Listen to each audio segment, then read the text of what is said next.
a choice right now, between fear and love. It's just a rock.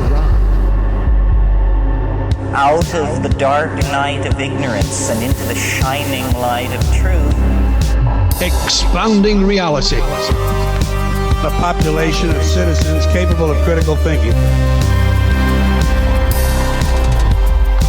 We don't see things as they are, we see them as we are. There's a level of reality where everything dissolves into an ocean of energy. We empower our experience by insisting on our authenticity. That's very profound. Very. Expanding reality. Welcome to Expanding Reality. We have a very special one for you guys today. We have Jim Penniston. He wrote an incredible book called The Rendlesham Enigma, and he wrote this amazing, over 700-page comprehensive breakdown of the timeline of the Rendlesham Forest event in Suffolk County there in England back on December 26th of 1980 because he was there. He knows all about it. It's one of the best and most comprehensive reportings to date, and so to have him here is a bucket list conversation for me personally. So this is a fascinating breakdown, guys. If you've never heard of the Rendlesham case, then you're getting a special treat here with being able to hear it from Jim himself. But also we talk about several questions and bring up several things that have never been brought up in any other interview. So we actually get a really, really comprehensive conversation out of this. So all the ways to find Jim and his wonderful book, The Rendlesham Enigma, will be linked down in the show notes. If you'd like to expand your experience with us here on the show, you can do so at expandingrealitypodcast.com. That is linked down in the show notes as well. That's kind of where everything is. Rokfin, merchandise. If you want to get yourself some dope threads, go over there to do that. And also, it's got all the socials and stuff like that. So anyway, I'm just super excited about this conversation, guys. This was one for the books for sure. So without any further ado, let's get right to this damn thing with Jim Penniston. All right, ladies and gentlemen, a very, very special episode today. We have the one and only Jim Penniston here from the Rendlesham Forest event that took place December 26th and 28th, but you were part of the 26th of 1980 over there in England in the Rendlesham Forest, and I am so excited to speak with you, my friend. So before we launch into your incredible story, if you don't mind, for my audience, just give a little bit of background about yourself. Okay. Background about myself. Well, my military background, would that be enough? Yeah, that's perfect. Yeah, I entered the Air Force in 1973. Had a few assignments, throughout the United States. One of the special ones I had was with the SAC Elite Guard at Omaha, Nebraska. It was the underground, for the SAC command posts and bodyguards for the generals and presidents and heads of states and stuff like that. That was a very good assignment. That's where I got my top secret clearance, by the way. Was only after 9 months in the service, I got a top secret clearance. That's what I held it all while I was in the service. After that, then I had assignment from Omaha. I went to RAF Elconbury in England and did a couple years there. Liked it. So when I came back to the States, I put back in for England. And I got assignment in 1980 to RAF Woodbridge, Bentwaters. Bentwaters is actually the main operating base. I mean, Woodbridge is just a satellite. So I got my orders in the summer of 1980, and of course the incident happened in December of 1980.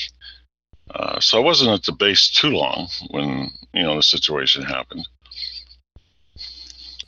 No, you weren't. You were only in the service for 7 years. You started in 73, right? Correct. Okay. Yeah, I'd only been in 7 years, but time in the military is a lifetime. For example, like when I was 21, I was in charge of security for 10 intercontinental ballistic missiles. I mean, in Montana. That was as a sergeant, not even a staff sergeant, just a sergeant. I mean, so things like that, your experience level is intense. At least it was back then. I can't relate to today's military, but back then it was. Well, you grow up fast. I mean, you have to. I should be nowhere around anything at the age of 21 with what I was doing. So that's fascinating. The maturity level that you're able to get and the responsibility that they hand you. That's pretty interesting. Yeah, and it wasn't me. It was everybody I was around was like that. I mean, we were all like that. I mean, it was it was a pleasure to work with these guys. They're all professionals. And one of the things I'm going to bring up right now, because some people get a little upset when I don't talk about women in the career field. There was none. At that time, we didn't allow women in the career field, security police. All right, they were allowed in law enforcement side of it, but not security. Sorry, that's just different the way times. It was. Different. Yeah, times. I mean, they end up eventually while I was in toward the latter part, they end up opening it up to both male and female. So I always want to bring that up because people say you always talk about guys, you're always talking about the fellas, you're always talking about guys, and I said, yeah, that's because that's all we had. Yeah. Your response to that in the future could just be learn your history. That it's going to be okay. Women couldn't always vote. There was a very interesting time period that we've all gone through. Well, dude, your military career is insane, and I just want to say from the bottom of my heart, thank you so much for your service. I have a high reverence for folks that choose to go into the military, and I'm just grateful for you. And I actually was going to do the Air Force as well. I went to Colorado Springs. I was super pumped about it. It's just I needed corrective lenses for my vision, and you can't fly like that. I didn't want to be a ground crew. I wanted to fly fighter jets. That was my thing. Yeah, I tell you what, and there's so many people I know that have that had the same aspirations, but because of impairments, which doesn't make any difference now, Right, yeah. Vision. So they contacts and laser and all this other stuff they can do. Yeah, and what's interesting about Colorado Springs, the officers that go there are 1% of our the top officers, flying officers in the United States Air Force. So, and those are the ones that end up flying the fighters and stuff. One interesting fact is with Rendlesham, General Williams, then Colonel Williams, he was a graduate of Annapolis, and that tells you how old he was. Yeah. And he was in the Air Force then. But, those academy grads, whether it's Annapolis or whether it's at Colorado Springs or wherever, are the top 1% of flying officers, and they are the cream of the crop. There's just no doubt about it. Oh, those are the guys. Yeah, absolutely. Mm-hmm. And now girls. So well done, time period. Mm-hmm. Way to catch up. Well, cool. Well, way to bring it back. So let's talk about what you saw and what you experienced. So the Rendlesham Forest case is something I've been following for years. This is just one of the most well-documented cases, especially because of the meticulous nature in which it was recorded, as well as just the craziness that occurred, just all sorts of ancillary phenomena with this as well. And so I'd like to break this down with you, my friend. Now, I know that you've told this story a million times. I'm going to ask you, if you don't mind, to tell it 1,000,001, and then I'd like to go through it with you as we do so, if you don't mind. So tell me about what happened December 26th of 1980. All right, with some brevity, so stopping anywhere and interject anywhere you want.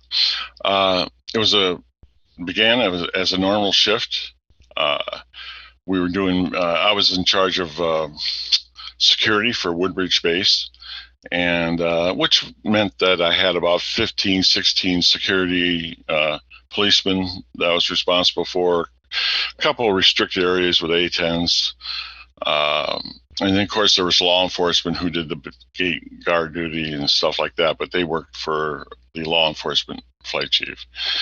And so it was business as usual. I ran through we got our people posted. I ran through my checklists for what I usually did, like lighting checks on the perimeter and stuff like that. I mean, really mundane stuff. And anyway, the security response team leader says, let's get together for, morning breakfast at midnight, and I said, okay. And so I meet him there, and he says, it was Sergeant McCulley, and McCulley says, hey, Penniston, he says, do you hear they're asking for you on the radio? And I said, no, I couldn't hear it. So he says, yeah, you're supposed to direct line him. So I went to the direct line there, and it's a direct line between the Chow Hall and the Central Security Control at Bentwaters. And Sergeant Coffey's online, and I said, "What's up?" And he says, "Hey, you need to go to East Gate right away." He says, "We have a situation out there." And I said, "Okay, what is it?" Because they would brief you. They just wouldn't go to them blind. And you go, "Well, the 2 law enforcement guys out there will brief you on it." I go, "What?" That was odd to begin with. I went, "What?" And I said, "Okay." And he says, "Run code 2." And that was even more odd because I still didn't know what was going on. And they want me to run with lights on the way there. I guess because they wanted me there fast. So I did. I arrived at the East Gate, and I contact Sergeant Bud Steffens. He's a senior law enforcement guy. I said, "What's going on, Bud?" Because it looked pretty peaceful when I got there at the East Gate. And I wasn't sure what to expect. And he says, "He didn't say a word to me. He just points over into Rendlesham Forest at the tree line." I look over there and I go, "Oh," I was thinking, "Oh, that's strange." I could see multiple color lights and stuff in the woods and beyond the tree line there. And I says, "Oh, that sort of looks like a fire, you know?" And I said, "Bud," I said, did you hear that go down?" Because I started thinking it was an aircraft crash. He says, "It didn't crash." I said, "What?" It had to crash. I says, "Well, the trees are only like 5 and 6 feet apart in that forest. There's just no way anything could land there." I said, "You sure? Are you sure?" And he says, "Yes, I'm positive." And I'm looking back over to it, and I said, "Oh, yeah, you know what? That's sort of, yeah, titanium could look like that burning, you know, yeah, okay." Because at that point in time, I'd probably been, I don't know, 20, 23, 24 aircraft crashes. You know, unfortunately, it was pretty common. And so I went over to the direct line at the East Gate, and that is this direct patch. I know I'm getting a little too much detail, but it's a direct patching to law enforcement. And so I get a hold of the law enforcement guy. He said, "Patch me right through the Central Security Control." And he did. Because once I arrived there, it was no longer a law enforcement situation. It was a security situation. Okay, that's how it works. Right, right. So we call it chopping, change of operational command and control. And it's pretty common. And so I get the security controller on, and he says, "Yeah," I said, "we got what appears to be maybe a possible aircraft downing in Rendlesham Forest, which is about 300 yards away." And to give you an idea of the time that's being involved here, when I called Central Security Control, CSC, immediately I have the security controller on there, the comm plotter, the shift commander, the flight sergeant. Okay, these people are all right there. They're all got a headset on. They're all on the phone with me. And they're all doing their own little things as I'm reporting a possible aircraft crash. They're running checklists. They're making phone calls, you know. And this is all being done while I'm talking, to the flight sergeant. And I said, "It's possible." And then Sergeant Coffey interjects. He's a senior controller. He says, "Yeah," he said, "I've just been in contact with London Radar and Eastern Radar." And he says, "Bentwater's radar." He says, "We have a possible aircraft downing," he said, "I think, because we lost contact with a bogey about 15 minutes ago." He says, "Over Woodbridge Base." So under the SOFA agreement, Status Forces Agreement with the Brits in the UK, we must have a bona fide emergency to deploy off base. You just can't go off base and start, investigating things or stuff like that. You got to have an emergency situation. So therefore, with the aircraft or with the radar confirmation of losing a bogey over the base, and my observations, an emergency situation existed of a possible aircraft downing. Lieutenant Baran, who was a flight security officer, in the meantime, is also talking to the wing command post by phone, and he is in turn being patched through to the base commander, Colonel Conrad, and they're asking for permission for us to go off base and to investigate the crash. Usually, if we're running these, to give you some background, we're running an aircraft crash security response option. We are going to use our checklist. We're going to go out and plot it, find an exact location. I'm going to go and determine where the most the best location is for the entry control point to be set up, so we can have our first responders, emergency people, mortuary, all these other people coming in, fire department. So that's what is involved there. And so we got permission from Colonel Conrad to go ahead and deploy off base. I wanted to take, one of my sergeants with me, with security sergeants, Sergeant McCulley, who was experienced, and also maybe I said law enforcement Sergeant Steffens. He had actually been in the service longer than me, and they said no. Leave McCulley there. Go ahead and take the new airman that's working for the first night that night, Airman Kabanzak. Lucky him. And the law enforcement patrolman. And I said, "Who's that?" And he said, he says, "Burroughs." And I said, "Oh, okay." And I was hesitant.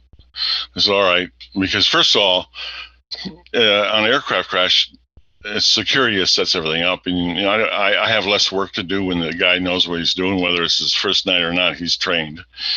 The only people that had radios was myself and Airman Kabanzak.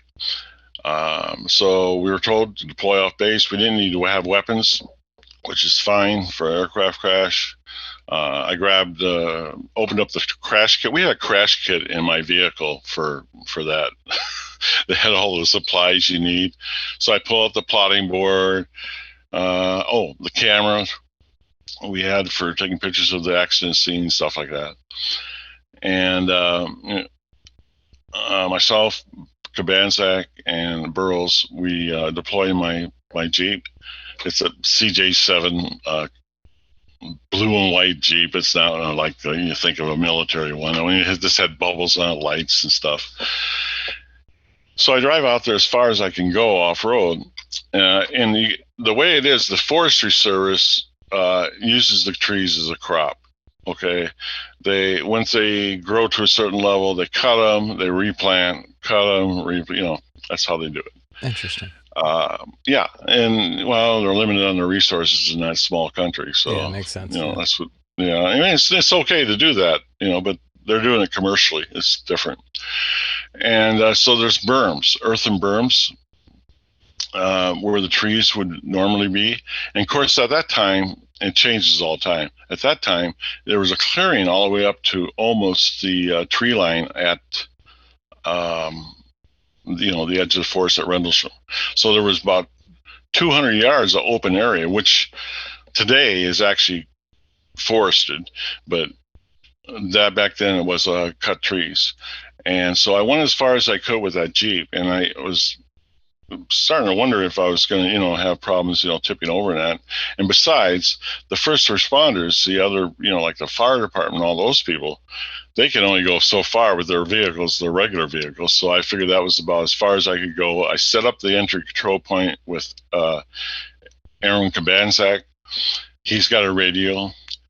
I tell him, and we were having radio transmissions problems at the time when we were out there, breaking up and stuff. Which is unusual too, because we had a repeating system all over the twin bases. There's just no way that would ever happen before that.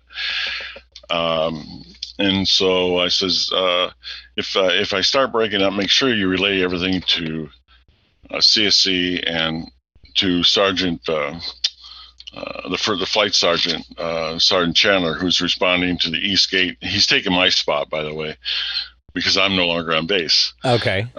Yeah. We had to multitask, that's the way it is. And so I said, anything he says to do, you relay it to me and we'll do it. And so I'm at that point with Aaron Burroughs and myself, we probably only had 50 yards to go, maybe less, to the tree line. The coloring in the woods was starting to dissipate. There was more of a bright light, white light, emanating out of it. And so as I started getting toward the tree line, and by the way, Burroughs is about 25 yards to the right of me. and I have Kabanzak, who's sitting about 40, 50 yards at the entry control point that I set up. And also, Central Security Control knows exactly where I'm at because I plotted in the entry control point. They know exactly where I'm at. So, this is all important later on. It's all fascinating now. So this is very cool. And I've already just got a ton of questions about what you've just already asked, but please continue. Okay, let's go for it right now and just remember where we left off. I will indeed. It's when you guys were in the forest approaching, and that's when John Burroughs was right next to you, about 25 feet. Okay, so I want to ask you about the radar. So this was radar returned on 3 different stations. So my question is where did it come from? What direction? Because just to set the scene for the audience, this is in Suffolk County in England, which is just northeast of London, and Bentwaters is more north, and then you've got the forest in between the two, and then Woodbridge. So the forest actually spans between the 2 bases, Woodbridge being the satellite base. So this is right in between. So just for some reference on the further, like I said, northeast of London. So which direction do you remember? Okay, the base is sat 60 miles north west of London. Okay. And they were about 5 miles off the coast of North Sea. Bentwater is the main operating base. 3 miles away, as a crow flies, Rendlesham Forest is in between the 2 bases, is Woodbridge. So that's about 3 miles worth of forest there. The twin bases, by the way, had over 10,000 personnel. Military and civilians. They were pretty large. They're the largest tactical fighter wing in the Air Force at the time. So, with the radar confirmation out of Heathrow, the craft came out from the west, heading east. Okay, that's the first time that question's been asked, by the way. What might be important? Yeah, it is important, and so it was tracked. And the reason why Heathrow thought it was a military aircraft because it didn't have a transponder on it. Okay. So they figured it was military, and that makes sense. It does, and it may allude to also that there's not much high strangeness that's being caught on radar, or that they just assume that it's a military plane. So this is like a one-off. Right. I mean, because still at this point, you guys did not know what you were dealing with. You were looking forward to entering the forest to find a crashed aircraft, and instead you found a landed UFO, or hovering rather, UFO, which is totally different. But the radar is important on this, and that's why I asked. Okay, cool. And then Bentwaters, they just do a circle of like 10, 15 miles out, 20 miles out. Something like that. I don't know. You have to ask the expert on how far out they went. It wasn't too far. Then Eastern Radar, which is at Broadsea, that was a British radar site. That wasn't far from Woodbridge and Martlesham Heath, our communication site, our C3 facility there. It was on the other side of that, so that was probably about 8 miles or 10 miles away. That was responsible for all of Eastern Radar. It makes sense why they call it Eastern Radar. All the east side of Suffolk and Suffolk County, which ran all the way from the RAF Mildenhall and Lake and Heath all the way down to South End. That covered that whole section, Norfolk and that.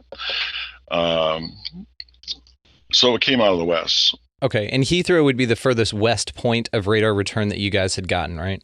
Yeah, but like I said, we're only 60 miles northwest of the London Heathrow. So, and the other thing is, when it's air flight, even a slow flight, it doesn't take long to get from point A to point B. I mean, especially over there, 60 miles is nothing. Yeah, it's not Texas. Yeah, I hear you. Right. We measure distance in hours here. Okay, and it is interesting because I'm now just curious about the radar. I now want to know how far to the west it came from. Like, did it come all the way from the shore? Did it make a north and then turn from the west? Or were they just able to pick it up once it reached within their radar range, of course? And did it just make then a straight line to Rendlesham Forest? I don't know the answer to that. Yeah, that's okay. No. It's not something, like I said, I'd heard. I don't know. I'm sure that, whoever the operator was at Heathrow knows that, but not to say that information was never discovered or obtained. It probably was. I just don't know. I'm just curious, like if it came out of the water or if it came from the area of another military base that was found out to be secret, or one of the DUMBs, the deep underground military bases. So I was just curious about that part of it. It just may be relevant. So also I wanted to ask you about, so you've established the point, your entry control point, which is fantastic, man, about 50 yards outside of the tree line. It's you and 2 other officers. So 3 of you total went out in your Jeep, the Renegade. Now I just picture this thing also, by the way, with that badass eagle on the front of it, or that Phoenix, right? That Renegade thing. So also I wanted to ask you about your electronic disturbance. So this happened with your radios when you guys got closer, correct? I noticed it, especially when I got to where I set the entry control point up. Yeah. And I had a lot of confusion going on there. I couldn't figure out why it was doing that, because it's never happened before. We had those repeating systems for that purpose. I mean, they're all over the Bentwaters and Woodridge base, so you wouldn't have a problem with it. The frequencies that were used on our IBRs, interbase radios, were security, law enforcement, and the command net. And of course, the fire department had theirs too. So it was important for us to have a repeating system. But when I started losing, when the radio was starting to break up, and it was my transmissions I was receiving were starting to break up. I didn't get a complaint from Central Security Control about mine breaking up or anything. It was receiving. Okay, which receiving. makes sense. Okay, it's still interesting, and that's a wonderful point that you bring up, is that you didn't have... That's the first time that's been asked. So. Yeah, but you didn't have a problem being heard, but you did have an issue receiving where you were located, which is just adjacent to this craft. And that was confirmed after the incident when I went back to security control. So I knew about it after the fact, too. Yeah. Which is still interesting because you had some physical effects, which, let me turn you loose, if you don't mind, back on your story. I just wanted to establish those couple of things. They were just something I was curious about that I'd never heard anybody ask you, so that's why I asked. So you're about 50 yards out where you set the entry control point. You, John Burroughs is just to your right, you said about 25 yards, and you guys are walking through the forest. What happens next? Right. All right, get up to a tree line. Like I said, the colors had dissipated pretty much, mainly because there's a bright white light inside the forest, just not far in. And I knew at that point that it was an aircraft crash. I determined that much because it just didn't have none of the makings of one at that point. So I called in, I terminated the security response option for the aircraft downing, and I implemented the security response option, which was a helping hand. A helping hand's up-channel report, telephonically done by radio, of a possible hostile threat. Okay. Due to the resources that we had at the base, the Priority A, Priority B, and Priority C resources, the airplanes, the ordnance, and things like that, it was a threat. And you also have to look at the time.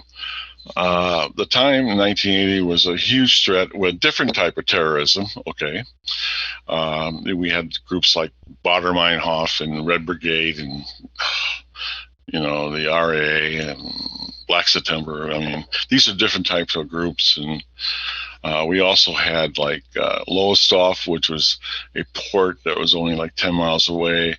We had Russian sailors coming in there. Things like that. There's just there's a threat, a high threat. Plus, the height of the Cold War.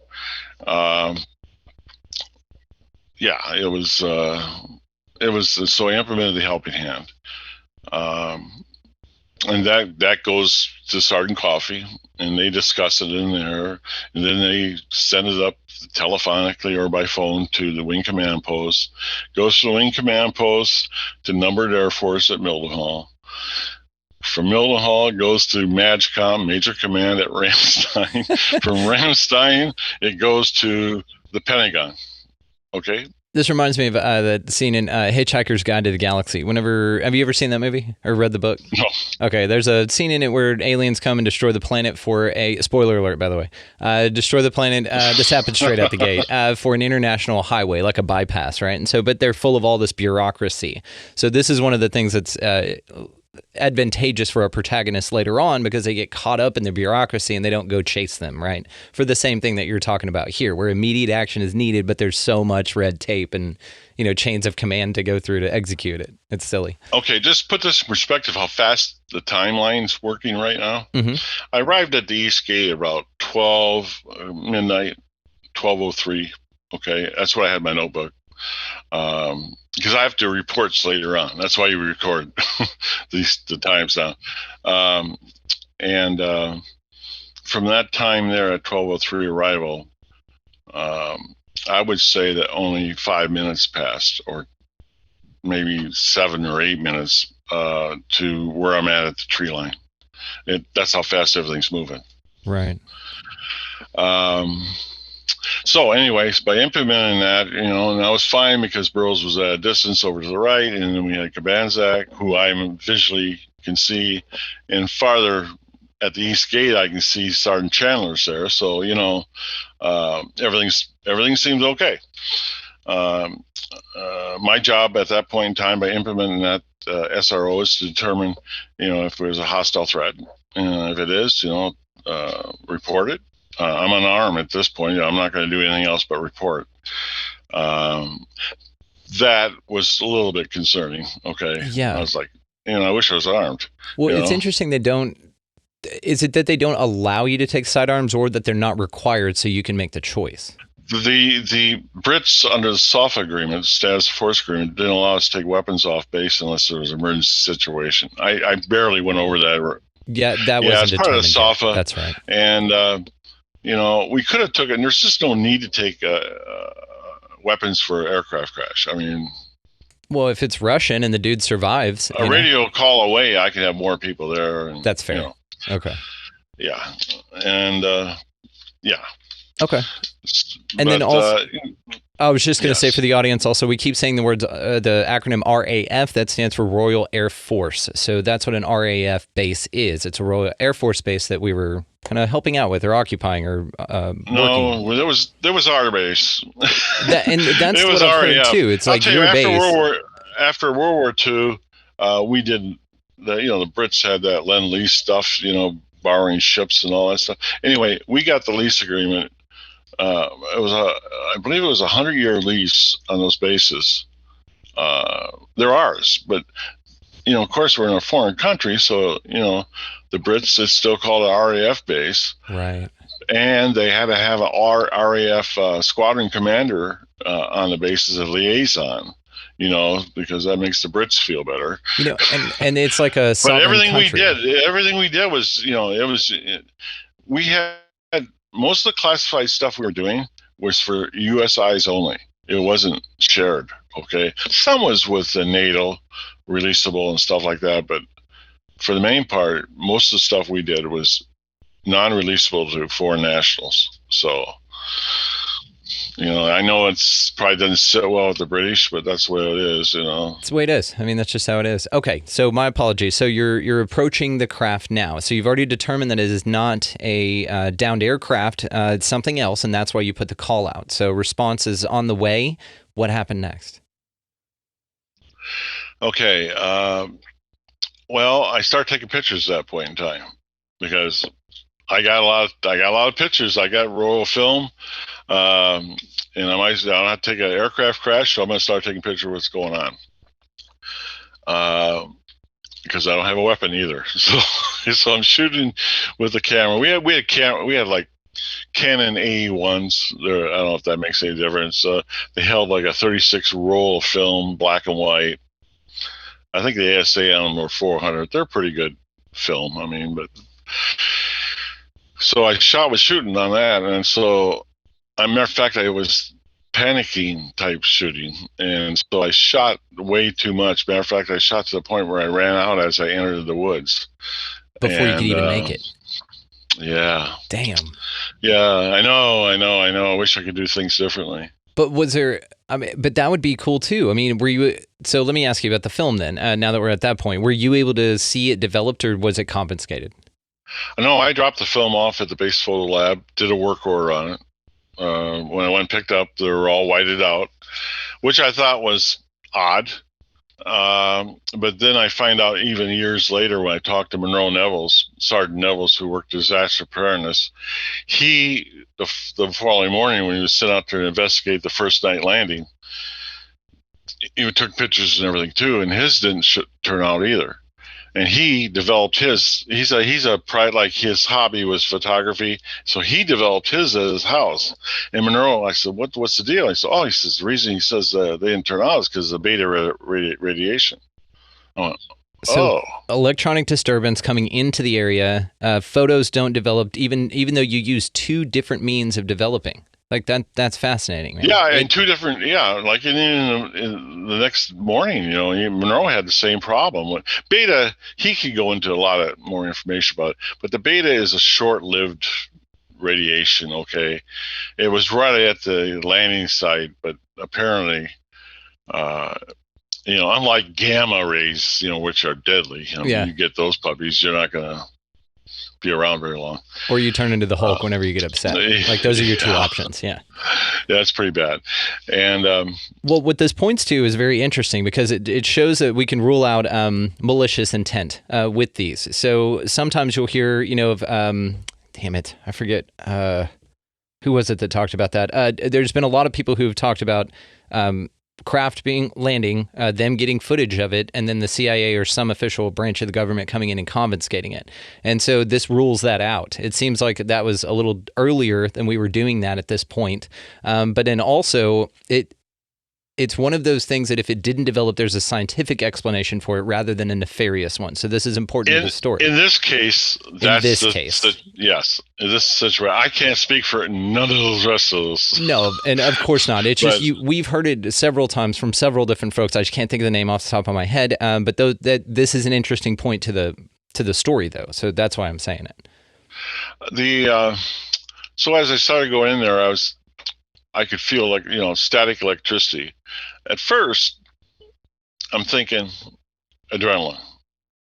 Your adrenaline's causing this where you feel like you got static on your back of your neck and hair, face, clothes. I'm saying, I got to calm down. I had to stay grounded. And the thing that was grounded me, actually, that helped me, was I was running my checklist. For the response option. I mean, that helped. Believe me, there was a range of emotions that were just crazy. From fear to awe to, just crazy stuff. Anyway, as I approached, that's when I started feeling, besides the static electricity, and and all I could see, because of the berms, there was a berm in front of me. Over that is this white light, and fairly bright. I mean, this forest. I mean, just give you an idea that the trees that close together with the canopy the way it is, it's pretty dark. I mean, it's very dark. And I didn't even need a flashlight. Okay, I had a flashlight, but I never used it. It didn't need it. I had enough light for that. Let me ask you about. Yeah, I do. Before we go over the berm and experience the craft visually for the first time in this account, were the lights that you could see that the craft was emanating, were they white and solid, or colored and oscillating, or were they white and oscillating? Like, did you see a pulse of any kind, or was it pretty steady? I had a bubble of white light that was over the top of the berm. That's all I could see. Okay, got it. And it was solid. Okay. Yeah, it was solid. And to say it's white, I don't know. It was bluish white. I mean, yeah. It was bluish yellow at times. I mean, depends on where you're looking at it at. And yeah. Well, and you got a better view of it.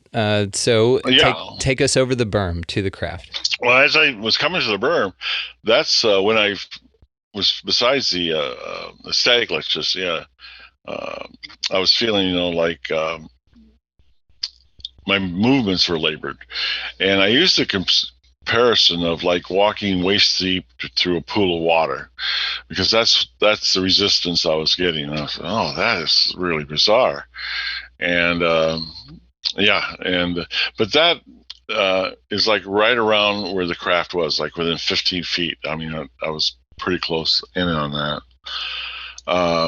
as I came up over and get ready to go over the berm, there was a big flash of white light. I mean, a big one. And I guess out of reaction, I just hit the ground. There was no sound to it or nothing like that. I mean, but out of reaction, I reacted to it and I just hit the ground. And of course, not hearing no explosion or anything like that, I got out. And then as I got over the top of the berm, I seen the light start to dissipate down, the white light. And as that started dissipating down, I could start seeing the formation of a black craft, triangular in there. And here's, while you still had the white light, you could still see like globular pieces of light in the fabric of the craft, the skin of it, that was going in and out of it, different colors. And that was starting to slow down. And finally, they just dissipated along with the white light. All I had was a white light coming out from the bottom of the craft. Still didn't need no flashlights. As I got closer to the craft, my movements became less restrictive. I still had the static electricity, but it was just less restricted. And also, there was a really deadening of the sound. I could hear no forest sounds like the wind going through the trees and branches and crunching of forest floor and stuff like that. Didn't hear it. That was bizarre. This is on my list to ask you anyway. It's called the Oz effect. So this is something that happens in a lot of high strangeness cases, is that you lose all sound of everything. Leaves crunching, wind blowing, animals in the normal sounds that you should hear in nature become deafeningly silent. And that is an interesting point that you made. But before we move on, I just have a question about the lights, because this is fascinating to me. So do you think that the light flashed that way in response to your approach, or do you just think that it was part of its, I guess, landing protocol that you just happened to happen upon it at that stage? If I could guess, I guess at it, my guess would be that it was part of the landing protocol. Okay. Because then it seemed to be almost either either powering down or materializing, depending on. Oh no, it was no. My impression was that it was powering down. Okay, that's a good. I'm glad you brought that up. Yeah. Oh, please. Why do you say that? Because the less intensity of the white light to being disappeared, where you see just the craft, and then the other thing is because of the globular light that was running around inside the craft, that finally just started dissipating and slowed and disappeared. That's why it looked like it powered down. Well, and also the nauseating or the difficulty in traversing, the physical effects that you felt from the environment of the presence of this craft, it seems like they lessened at the same time you got closer. So this could be two things. It could be a sphere of influence kind of a thing, like the closer you get to it, the easier it is to get to, kind of like a moat. Let's say, for instance, maybe this is part of the defense protocol that they've got, where they set out an area where it's just horrible to walk through, where it's very uncomfortable, and you don't want to go in there. And that keeps people away while they're doing what they're doing. Or it could be a result of the propulsion or the mechanism in which it operates being something that whenever you happened upon it, it was powering down at that time. Therefore, the effects lessened. All that could very well be the case. It could all be the case. I don't know. My impression at the time and today are the same. I felt like the sphere of influence, this direct area around it, like it was trying the timing. It was trying to catch up. It wasn't the same as what was outside back where Burroughs was, or it was different. Because when I looked back at them, I did look at them. Kvanzak was just standing there. I mean, he was motionless. And then over here where Burroughs was, he was motionless, just standing there. And I was like, either they're scared to death and they're frozen, or they're not seeing this as I'm seeing it. I mean, there's a different influence going on here. That's what it sounds like, right? It's a proximity thing, but also it's a timing thing. It's just, but you happened upon it and got to that distance as it was powering down. So therefore, perhaps it could be a result of that, not necessarily a sphere of influence. Either, like you said, either are absolutely possible.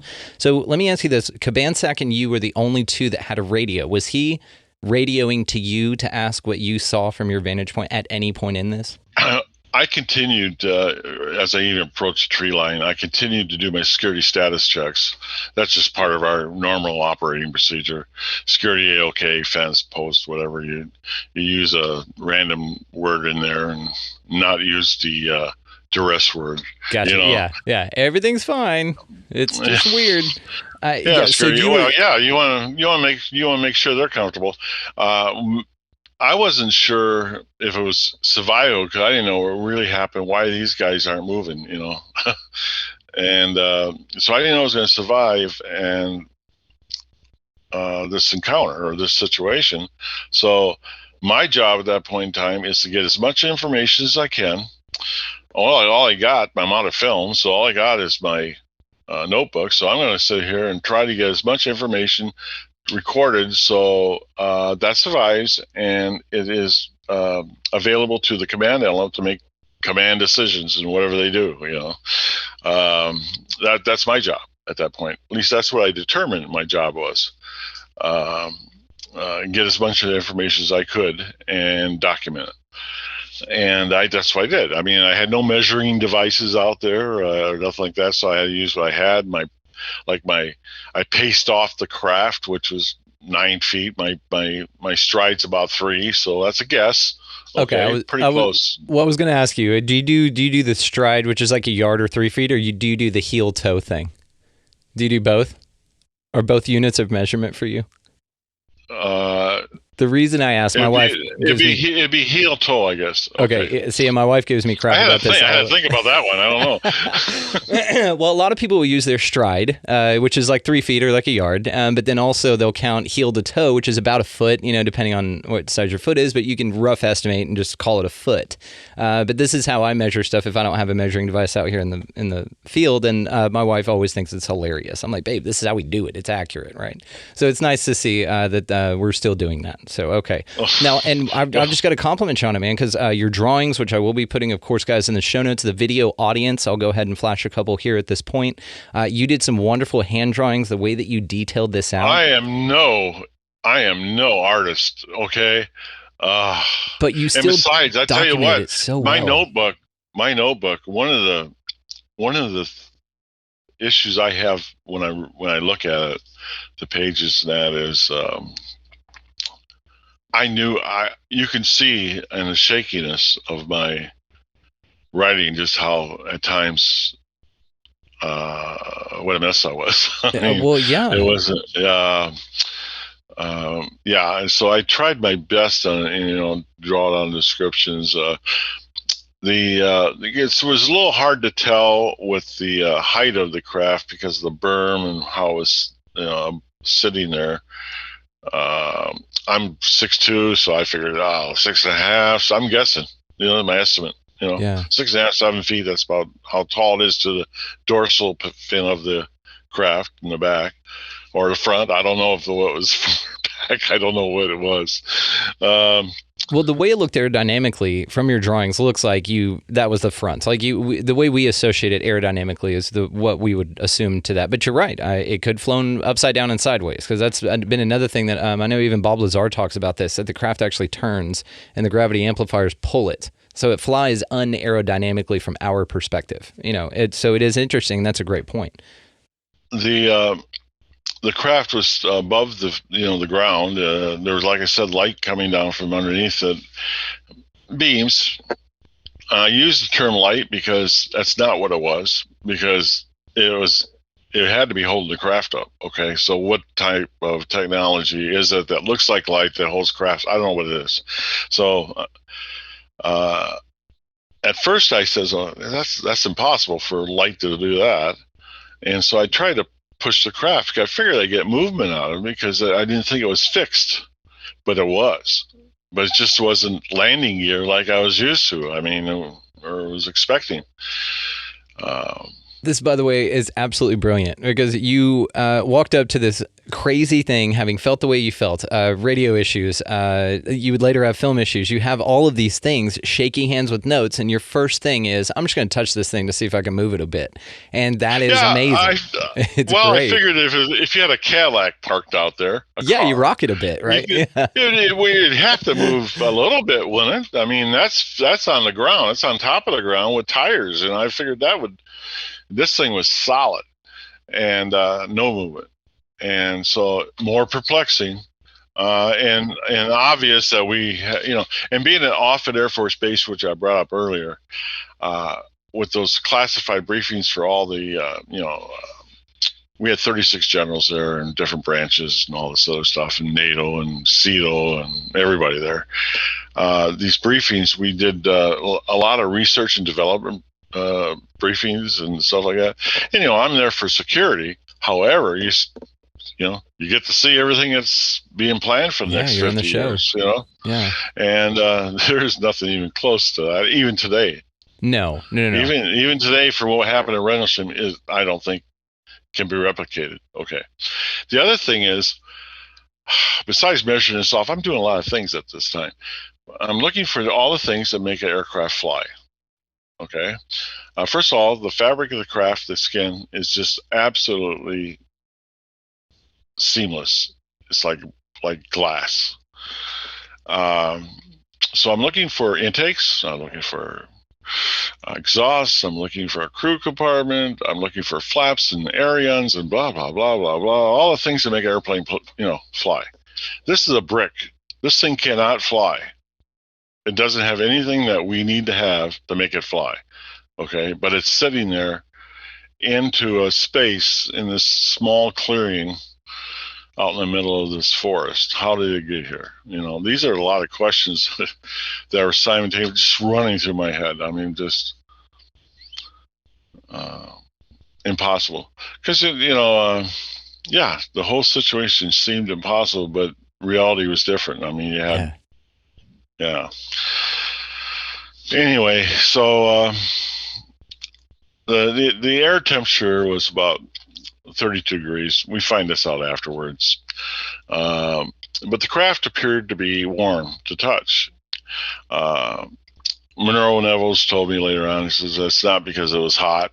It was because it was radioactive. Yeah. It was beta. And I was saying, well, how, because I started checking out, well, how bad is beta? What can it do? And unfortunately, it's only temporary. The situation. Oh, that's good. Beta. Yeah. Oh, I was like, oh. like, thank God. You gotta be, yeah. When he told me that, we were talking on the phone. I go, are you kidding me? I said, beta.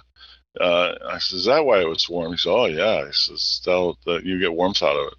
But how warm are we talking? Like, okay, so it's 30 degrees outside. You're in England in December. Were you wearing gloves? No. Okay, and so when you touch the craft, I have so many questions. 50 degrees, I would say 50 degrees. So it wasn't scalding, but it was definitely significantly warmer than the outside temp. Air temp's like 32, but you touch something that's, maybe like, your car's been running outside today. You said it's like 32 degrees or something like that out there. You go out there and touch your hood, you're going to feel warmth. Okay, perfect. Okay, this is a great way to put it. Now, I'm also curious, when you touch the craft, did you feel any vibration or anything to give you the impression that something was running, like a motor or anything on the inside? No, it was completely silent. There was no vibrations, nothing like that. Then as I... it is. I mean, this whole story, man, like this whole damn story. Okay, please continue. So this, 40 years later, I still get a little, I'm not stuttering because I can't think of what to say. It's just, sometimes it bothers me. That's all. Well, it's got to. And if you ever want to, I really work on it. I figure writing 2 books, they always say the best therapy is to write everything down. Yeah. Well, it does help. It does help. But, come on, but. I tell you what else helps is speaking about it at a conference. That helps me. Some I've had horrible conferences when I first started where I couldn't I just had to leave. I was done in the middle of it. I mean, can you imagine you pay to hear someone talking and you just leave? Well, I did that. yeah, but it's understandable, man. I mean, this had to give you some PTSD. This is not normal, and I want to go into that deeper with you. I have a couple, like I said, I've told several people that you were coming on, so I have some listener submitted questions for you, and one has to do with that. So, and if I just have to say this as well, if I ever ask you anything that you're not comfortable with, please just tell me that you'd rather not talk about it, and we'll move on. Like, absolutely, please. Brandon, you can, after what I experienced out there, there's nothing you can ask me that would be uncomfortable compared to what happened out there, okay? Fair enough. It's just all you're looking for is you got questions, and I have questions too, even though I do have some knowledge of it. There's still questions. I mean, we all, I wish I did have I don't know if I wish I had the answers or not. I don't know. It's crazy. Well, let's go into that. But I'd like for you to tell me what happened next on your story, and then we've got a lot after this to talk about. So the next thing that happened, what went down? Because your story gets a lot more interesting. So everybody out there listening, if you're not familiar with this, it's about to get crazy. Well, yeah, you think it's I was starting to feel pretty good actually as I started pacing off the craft and taking the notes, because it's inert. It's not doing nothing. It's not a threat. No, it's not a threat. There's not flashing little lights running through the craft. I mean, it's just sitting there. Not a big turret sitting on top of it. Yeah. Yeah, I'm saying I'm still okay. I'm not hurt. It's great, and so it looks like I have a lot of time. That's what I figured. I have a lot of time. I have time for responses. I have time for additional responses from security forces. One of the reasons for the helping hand, and I didn't terminate that at all until after the incident, was at that time, one of the scenarios could be a ruse. It could be to misdirect security forces a situation, why they would hit someplace else on the base. So we had all that, and that's why there was a restraint on how many people went out there, who went out there, why wasn't there immediate, 15 people following up and responding. We had our economy of force was not that huge. I don't want to go into details on that, but yeah, it's classified. It's fine. Yeah, it's not a good idea. But you could actually set up a diversion, and we really have another objective in mind. So that was part of that's going through my head too. Oh man, I mean, there's a lot of things going on through my head. But I was, I still did my security checks, and I was still writing. I mean, I'm fumbling too, and I got a radio. Oh, God. We didn't have headsets and stuff out there. It was sort of a mess. And as I went back around, I got a little bit of hope because I could see that there was some type of writing on the craft. I went, oh, thank God. I hope it says something like NASA, even a sickle and, something like that on it, or anything, even though it was beyond any technology known in the Jane's Book of Records or aircraft, as far as I knew, or in development, according to the research and development at Offutt. I was hoping that it was something familiar on it, but it wasn't like that. When I got around, it wasn't writing, or numbers. It was, I call them glyphs, glyphs that were symbols that were written. I'm using my hands here because that's all I have to measure with out there. They were about 5 to 6 feet wide. There was a row of symbols on the bottom. Then there was a larger one that was on top, which was a circle with a triangle and with 3 other little circles in it. So I recorded them, and I don't know if I sent you that photo or the part of the photo. You did, and I'm putting it up here. So other artists have as well gone through and done digital recreations of this based on your account. I'll put that up as well. So guys, that's what the symbols look like. This is what he saw on the side of the craft. Spanned about 5 to 6 feet. It's about 5 to 6 inches tall.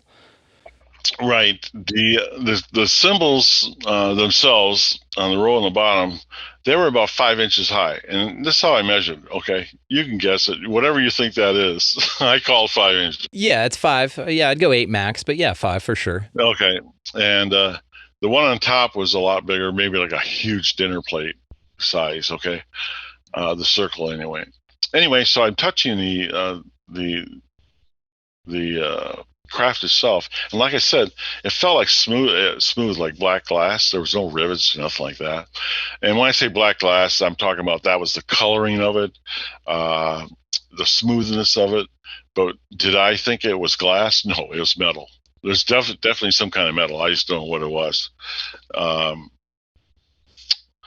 And so I kept on walking, did my 360, and I stopped, and I'm thinking, you know what? This thing's void of everything except those markings on the other side. That's got my interest, and so I'm going on the other side. I'm going to sit there and check them out more. Not the best move. It wasn't when I figured in the end, anyway. So when I got back around, and I'll tell you, the smoothness of the craft, like I said, I went over the black glass part. But when I got to the symbols, they equated, and I tell you, they were like etched in the craft itself, and they felt like going from this smooth black glass to like sandpaper, coarse sandpaper. That's what it felt like. And so those symbols are on the bottom. And then I'm fascinated by the one on top because it's unusual. It's not in the same row. It's got this. It's larger. I mean, there's this. The triangle seemed familiar because I don't know. We're just used to seeing triangles, aren't we? Throughout our lifetime or something, math or whatever. Geometry. Yeah. Yeah. So I touch it, right?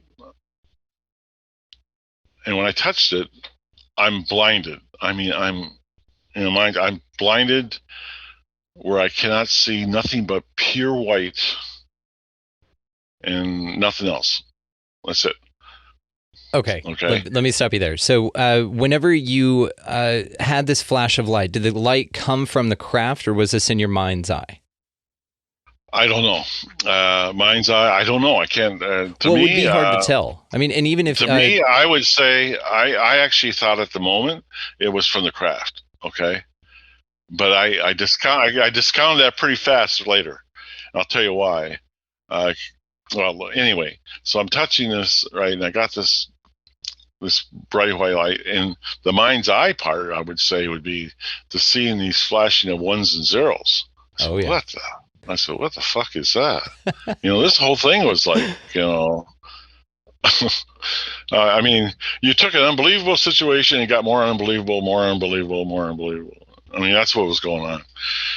And then I just sort of gained my senses, and all I did was just lift my hand off, because I was aware I was touching it. And I just lifted my hand off, and it was gone. Everything's back normal. And that's what tells me that there's something that happened that was a technology that I still don't understand, a communication or whatever you want to call it, because out in that forest, and as dark as it is, and you have something that bright, you would have no night vision for at least an hour, I would say. Maybe 45 minutes, maybe a half hour at tops. No night vision. It's the equivalent like I had night vision, like it never happened. That's crazy. So it had to be more of a mind's eye thing. Plus, I was going to just ask also to this, John Burroughs didn't mention a flare-up or anything like that. The other two officers that you were with, they didn't mention seeing it pulse really brightly at any point. We didn't talk immediately. We didn't talk about the incident at all. Okay, interesting. Not right away. I overheard what he's seen at the debriefing 3 days later, or 2 days later. Yeah, because I was there. Kabanzak, I heard what he said. It was on a documentary, actually, what he's seen. It's out of his mouth, so I believe it. He also said that he was told, and this is another thing and part of the cover up. He was told to go ahead and just sign a pre-written statement, which to me says that is exactly what happened to me. And this is after I gave him a statement, and they went and rewrote it. And I got this after 4 pages of legal pad writing. I get a little type single space piece of thing like this is so generic, and it was like got within 50 meters, and it was mechanical in nature, and that's about it. But that's the story I had to tell. They said I had to tell that to the base and wing commander when they see me that day. And I says, that ain't what happened. They said, well, you say we're an open investigation. You say that, this goes away.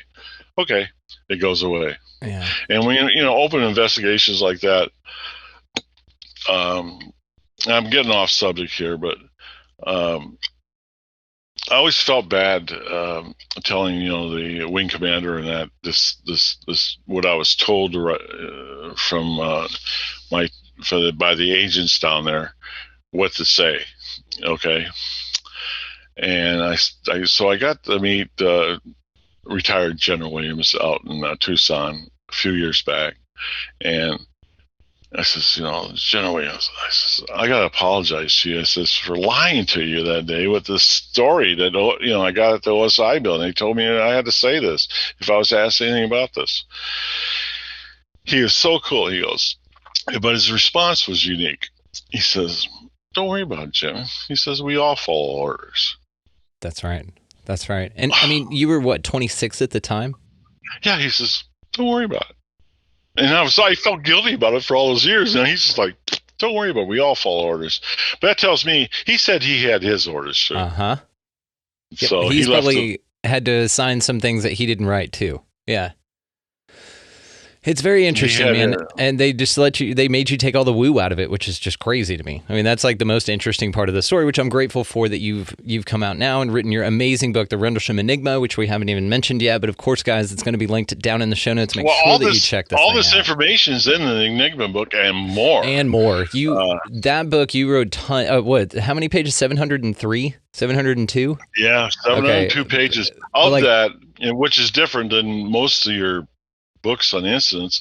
300 pages my co-author wrote were endnotes to back up everything we're saying. Yeah, in fact, this was you got to go ahead and back up what you're saying. Just don't take my word for it, because the goal of the book is the history of what happened, the history book of what happened, and of the landing and the aftermath. And I guess the other important part of the book is to make sure the public had the facts, and if they have the facts, they can determine whatever they want to believe after they read it. I don't care. I mean, at least they have the facts. They can make up their own minds. Oh, Penniston's crazy. No, this happened. Whatever. I don't care. But at least the facts are presented, and then they can make up their own mind, the reader. And that was the whole intent behind the book, and still is the whole intent. Even talking about today, it's not. I'm not here to convince you, and I don't want. I want you to get the facts, and I want you to go ahead and make your own decisions on it. That's what you got to do. That's what I want you to do anyway. Well, I find you credible, and for several reasons. You're just very altruistic. I've heard this story many times. I've heard you retell it many times, and it stays the same. You've gotten new information that you've been willing to come out with, but not add to for any nefarious reason, man. I'd take you as altruistic. As well as, I mean, you've got the next night when it happened, December 28th, just 2 nights later, and you have Colonel Charles Halt out there with a recorder, got to see it again. And so you've got redundancies in this. You're good, man. And the people that don't want to listen to it, that's fine. The first night, I mean, when I wrote the first book, I was writing that, all the guys that I worked with that night, most of them, I would say that 90% of them, we're still in contact. Okay, we're today. They said, make sure you put this in there. I've seen this from this point, and make sure you add that in, whatever. So I was getting their input too on what they seen from peripheral standpoint. You know what I mean? Yeah, wherever they were at as a witness. Yeah. And but like for example, Bertolino, who's who was actually, I believe he was on. He can correct me if I'm wrong. I believe I get them mixed up sometimes, the names. I believe he was on Bentwaters on the security response team with Sergeant Hall, and they actually seen the landing. I never did see a landing. Right. They actually saw the first, and then they actually seen the takeoff, and I was too close for the takeoff, like they seen it from their vantage point. This bubble of light that was over the canopy of the woods. They seen it take off up in the air, make it, move, and then take off over toward the North Sea. They had a better view of that than I did. What I seen was, I was just really close, to see it from that perspective, Well, but you got a very unique experience out of this, man. And I want to come back to the binary, because I know people are out there going, so what'd the binary mean? But if you don't mind, just tell us why it took you a minute to get back to that. Far as what? The binary code. So just tell us. Yeah. Once I took my hand off that, everything went back north. I guess normal. You want to say normal for the situation? Yeah, I mean, these are the things I need help with words. I don't know. I know that's why it took so long to write the book. I mean, even the chapter of the encounter, it wasn't because I'm trying to be creative.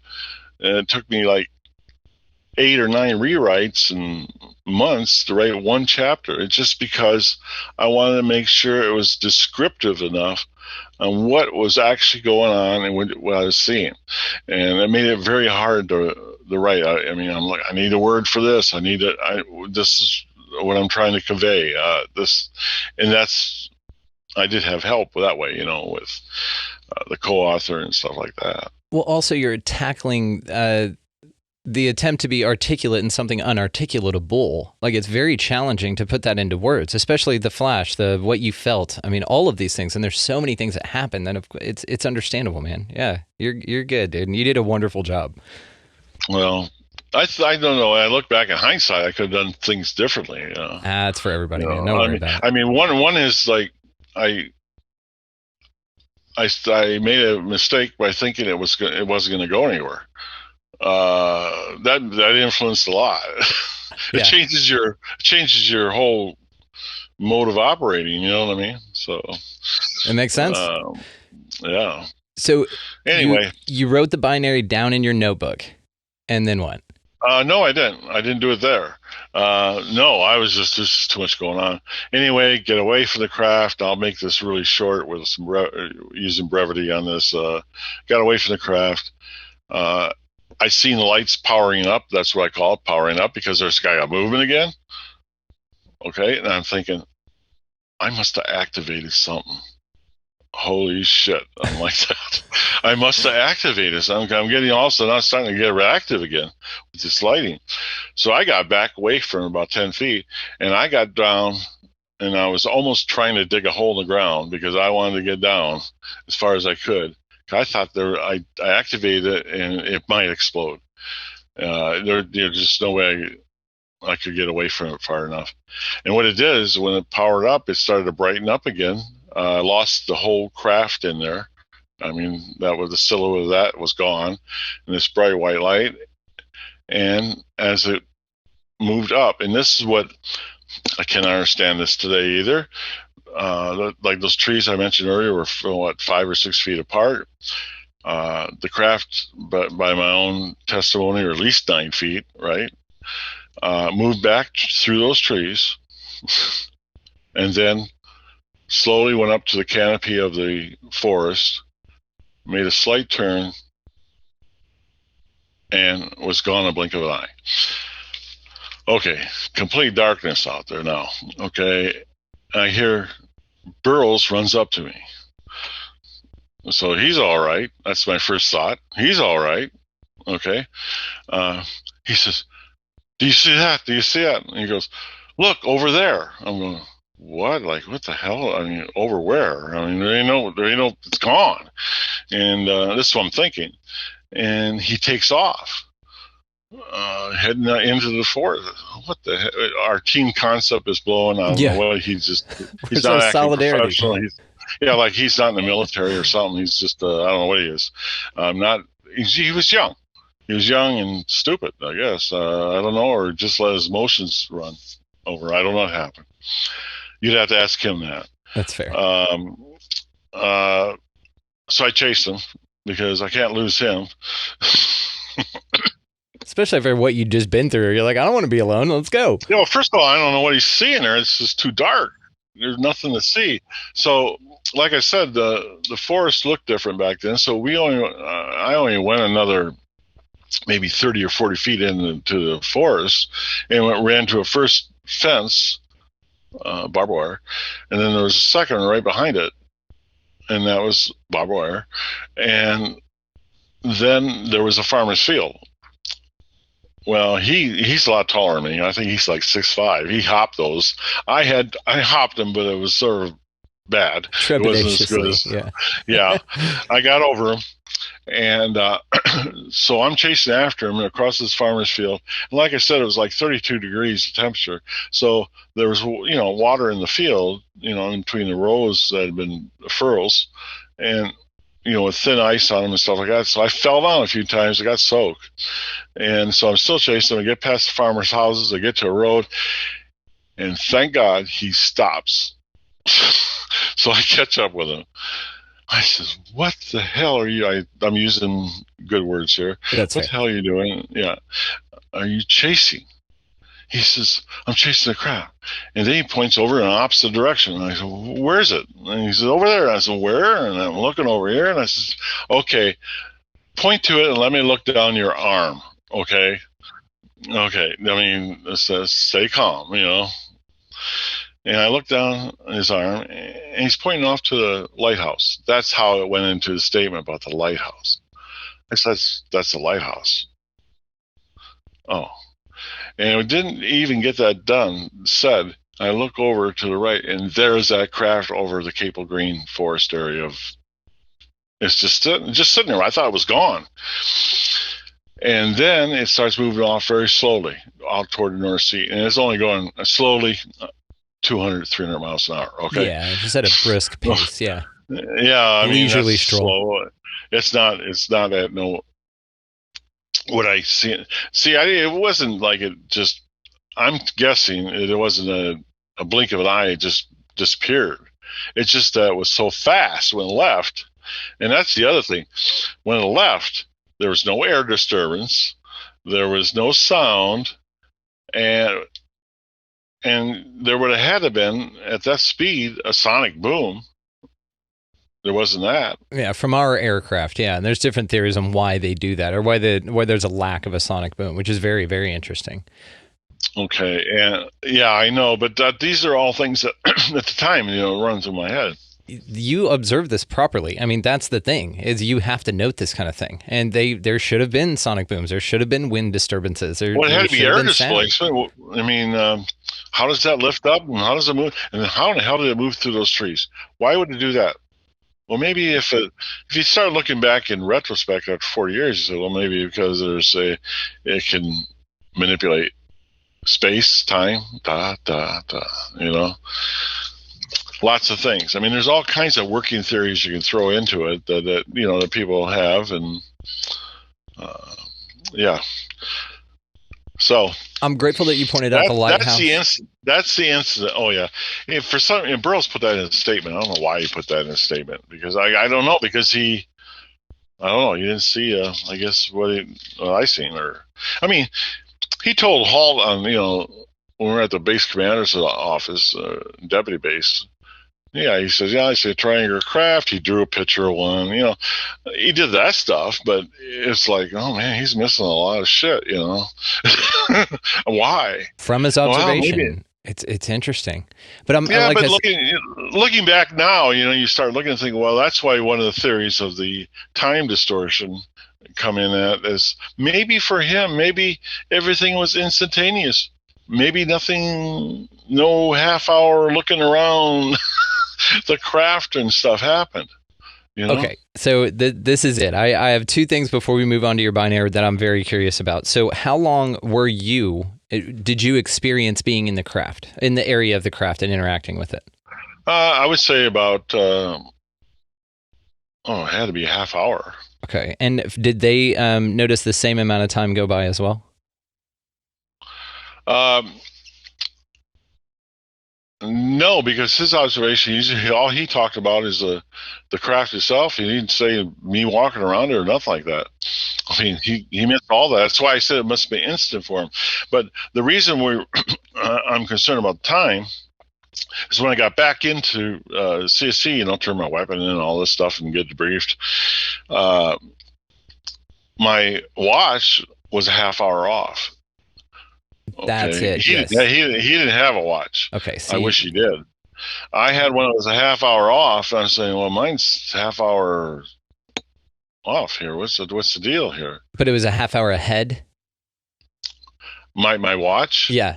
No, it was a half hour, I think, behind. So you had missing time, but you were conscious during the missing time, which is crazy. I thought it was the other way around, to where you had 30 extra might have minutes. Been, you know what? I can't really remember now. I don't know. That's why I'm guessing. I can't remember if it was before Probably or not after. a detail you really thought about. It's interesting. No, but I'm sure I wrote this down in the Enigma because I had my journals. I kept journals in the Air Force for every day I was in, so I had that stuff I used or I helped write the book. I'm sure that's written in there. I don't know 100% because I'll tell you what, after 9 or 10, manuscript drafts, yeah, you do. I'm not sure if everyone all. Sometimes I think, oh, that's in a book. Oh no, that was like a manuscript draft number 3. We left that out because the book was too long. Right. Yeah, we had to cut it down to 703 pages. Yeah, like what do you cut? I mean, Gary and I, if we did it the way we wanted to, we probably had a 1,500-page book. I mean, that's why we're going to write. That's why we're going to write additional books. Yeah, it's called Book Not about One. the incident. Book 1 is definitive about the incident. Yeah. But about the findings with the binary and all that stuff, that is going to be in book 2. Now we're talking. So let's get to that. So I'm just going to fast track you just a little bit on this, just for time's sake, man. But you are amazing. I'm just trying to avoid it. You notice this is subconsciously avoiding it, and I do that every once in a while. I just caught myself. Thanks about the binary. Oh, awesome! I do that. Okay. I do that. I know, and other people have pointed it out. I got to try to catch myself not to do that.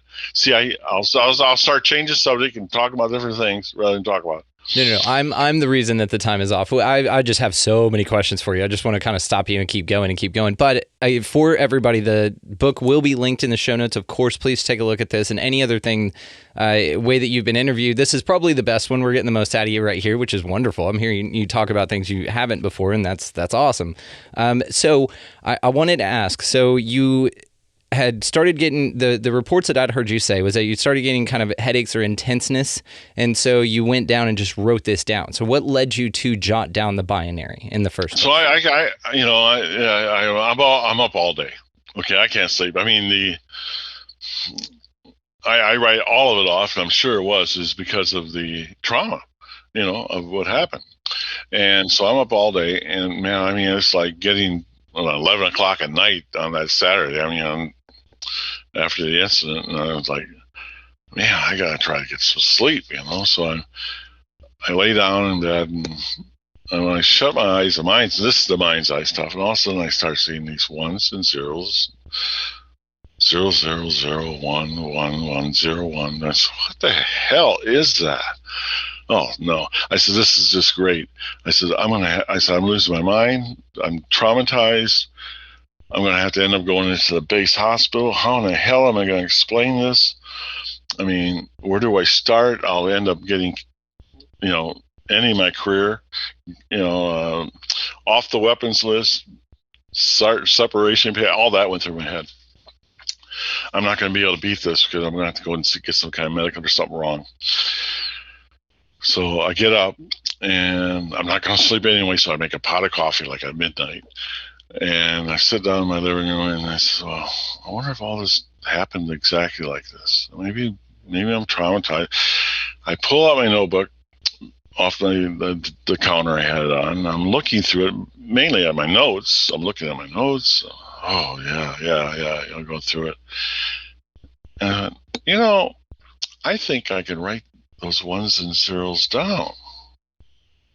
So I get a pen, and of course, I got all these pages in the back of notebooks. So I flip back there. That's the only paper I had anyway. And so I close my eyes and I go 1 0 0 0 1 1 1 0 1 0. I start writing them down. And the thing was, I didn't want to stop because it felt good. It felt great. I felt better. And I said, "Oh, that's nice because I don't want to go into the base hospital and have to talk about this stuff. I mean, this crazy stuff." So, and I get to one point where my pen, clogs up. So I'm panicking, looking for another pen, trying to find one that works in the drawer, and I find another one, and so, this is important because I would have to later on find out that I had to start where I left off mentally. I don't know how in the hell it can happen. It's impossible, I would think. And so I finished out writing out, and I get after about 16 pages and writing them down in this notebook, all of a sudden I can't see those ones and zeros anymore. I stopped. That's it. And I went, "Okay, you feel good, Jim. Wow, you might have just dodged a bullet. Let's see how you feel tomorrow morning. I wonder if I can go to sleep." I'm thinking all that stuff. And despite the pot of coffee, I go to bed and I sleep until like 10 or something the next morning, or 11. I mean, I sleep a long time. I get up and I feel great. I went, "Oh my God, you dodged a bullet here. You're going to be all right. Okay, career's intact." Do I tell anybody about that? I'm not going to tell anybody about that. There's just no way I'm going to tell anybody about me having a mental breakdown after the incident, That's what it was, I thought, at the time.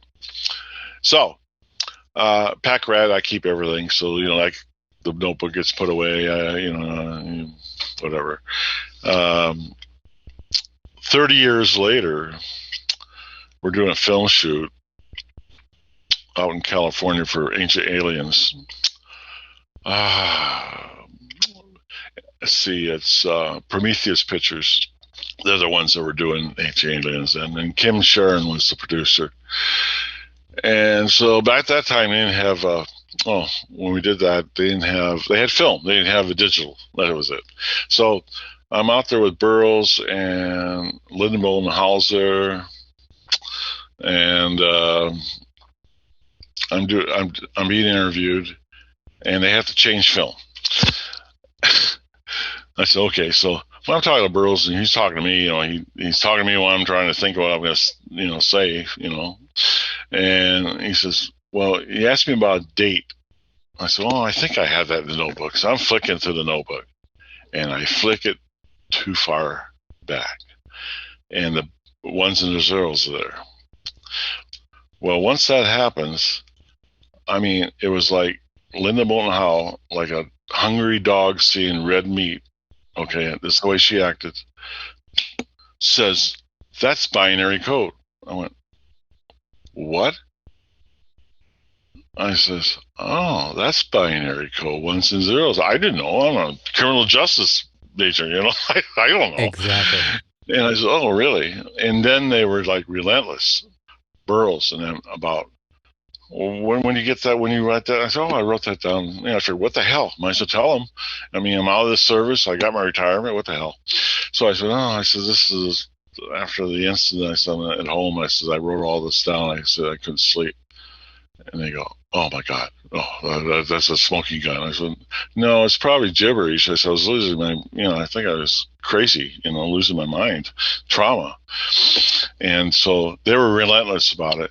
So, I mean, she and Burroughs called me when I went back to Illinois. They must have called me twice a day. Okay. They wanted to do something. So I get a call from Kim Sharon now. She says, okay, it probably is gibberish. Okay. It probably doesn't meaningless. That's what she said. I said, okay. I said, that's what I'm thinking. And I said, because I wasn't in a good state of mind. And she says, I'll tell you what, can you go ahead and scan, like a few pages and send it to us, and we'll have someone look at it. I said, okay, this is like between you and me. She goes, yeah, no problem. So that's what I did. I sent her like 5 pages, and 3 days later, and besides, you got to remember, I'm getting badgered by Howell and Burroughs constantly. Oh yeah, I would have if I were there, I would have been in the 3rd on the list. Yeah, absolutely. Oh, it's terrible. And no, it was just horrible. I wouldn't answer the phone. It got to the point. Oh, that's not good. I wouldn't have been like that. No, yeah. Oh, I know. When I seen the number, I went, they're eager, man. This is the first time that's happened, so it's a very interesting thing. Plus, it's translatable. Like you were given a message. Yeah. Well, so I get a call from Kim, and our technology wasn't as great back then. With like Skype and Zoom and all that. So anyway, we set up a Skype call, and I think it was Skype. I don't know, but because she was on the phone with me, and then I went through on the screen, and a guy named Nick Sisk, I think, went and deciphered. She says, Jim, there's actually a message there. I said, there's no fucking way there could be a message there. That's what I said, quote unquote. And she says, no, there is. I said, no way. It can't, because I know how it happened. I was sitting there losing my sanity. At least so I thought. And she started to go through it. It started out with, and it listed 7 coordinates. The first coordinate and the last coordinates were the same one. Okay. Which they like to sensationalize as calling it High Brazil coordinate. Okay. Oh, yes. That is so interesting, which is an ancient island. It's not even around anymore. Not around, but it is sitting 60 feet down. They got it used to be. Image. Yeah. Well, they got imagery of that where they can see it under the coordinate sites. They can see the island there. I want to say it was like Scotland's or Druids Atlantis. Isn't that what they called it? Ireland, it was Ireland. Yes, so, that's right. They're Atlantis. It's fascinating. Very cool. So anyway, when she told me that, fine, okay. And I says, okay, now I don't trust Prometheus, who I have no reason not to trust him. I don't trust him because I don't believe it. Okay. And also, so I said, okay, so I call up Linda and I said, Linda, you want 5 pages that you want to try to get deciphered? She was like salivating over it. She goes, okay. So I said, yeah, I'll go ahead and send them to you. And I did. And about 3 days later, 4 days later, she told me she was going to send some professor down in Australia to decipher, one in North Carolina. Then she's going to have someone there in Arizona decipher it. Okay. Anyway, about 3 or 4 days later, I get a call, and she is giddy. She says, there's a message in there. I said, well, okay, tell me what it is. I'm at that point, I already had my big shock there with Prometheus. And she went through it, and I said, oh, okay. She says, well, aren't you excited? So, well, that's exactly what Prometheus came up with. I said, I was just double checking. And she got pissed. Oh, that you gave it to them and not her? Yeah, she says, you gave it to them. You gave it to them first? Yeah. Well, I don't trust her. She's a ufologist, a UFO, opportunist and entertainer. You know what I mean? I didn't believe her. Some folks in the game are like that. Yeah.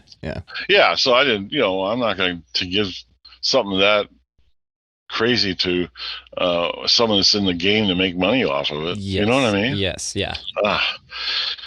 So the point is, the binary code would never have been discovered if it wasn't for those two. I love this story. I love this part of the story. You just put it under your bed or something. It's in the book. For like 30 years, you just sat on it and just didn't throw it away. It would never got out. So there was, it came out. And then we went and did another show with Ancient Aliens, and they were going to do it overseas, which I wanted to see. What I wanted to see if I could get total recall. It would take witnesses back to the crime scene, okay, and if Burroughs was with me, I might be able to remember more, or something, And sure enough, that was the case, but they were like persistent that we had to make this public, and I said, I don't know if I want to do that. And they said, oh no, we got to. So constant badgering, and I'm not holding no punches. It's nothing personal with them, but they're just badgering. At least I thought it that way. And I finally gave in. I said, okay, I guess so. I guess maybe the fact that I got this information and it does actually say something, maybe that means it needs to be public. I guess. I don't know. And so they did a show, and it was released public. I got all kinds of shit over that. Everything from the new Billy Meyer stuff to making shit up. I was like, what the hell? I said, well, so no one believes it. I said, my God, that's fine. But don't sit there and call me a liar and attack me. That's not, there's no reason for that. Just say you don't believe it. Well, and you've offered this up for forensic analysis. You've offered for people to look at it and date the ink and all of that. Nobody's taken you up on it. The notebook. Oh, I got a good story about that one too, because we did that initially, and I guess it's Robert Wood is the guy who did it. Okay, he's in L.A. and he does documents anyway. Okay, that's what he does. But he's also tied into ufology somehow. Anyway, Dr. Wood. Said that, yeah, everything in there happened, or the notebook was written in 1980, the ink and all this stuff. So, and of course, even Burroughs had his doubts about that, even though he was told that by him. He didn't told. I said, okay, whatever. I said, well, that's the case. He said, well, you need to, because he asked me, so you need to get authenticated. I said, no problem. I don't have a problem doing that. But he didn't like the answer. I think he was looking for an answer that wasn't true or something. I don't know. Anyway, so there's a National UFO Symposium, 50th anniversary in Irvine, California. I think it was 2019 or it could have been 2018. I can't remember now. I think 2019. Okay, it's before the all that mess thing there. Well, I love it. I know what you're talking about. We all do. It was before you had to take your shoes off before you got on planes. Yeah, I get it. Anyway, the good old days. Yeah, and so yeah, and so I'm out there, and guess who's on the panel? On one of these panels, Dr. Wood. Yo, hey, how you doing? Robert Wood. And I said, yeah, it's Jim Penn. Oh, he said, I know who you are. And I said, oh, let's talk about that notebook. Oh, yeah, he said, I authenticated it. And he says, yeah, he says, it's written within, I can only say within, the few months of December 19th. I can't be exact. He says, we can't, not yet. He says, someday you will. I said, okay. He said, so we talked about it. So he went into more detail, which is going to be in upcoming second edition. We're going to do a update on all the new witnesses and information that came out. Oh, cool. Yeah, so if you got it on, and I really do think you should try to get it on Kindle, because that's an automatic update for you. You automatically get the update. Oh, yeah. Yeah.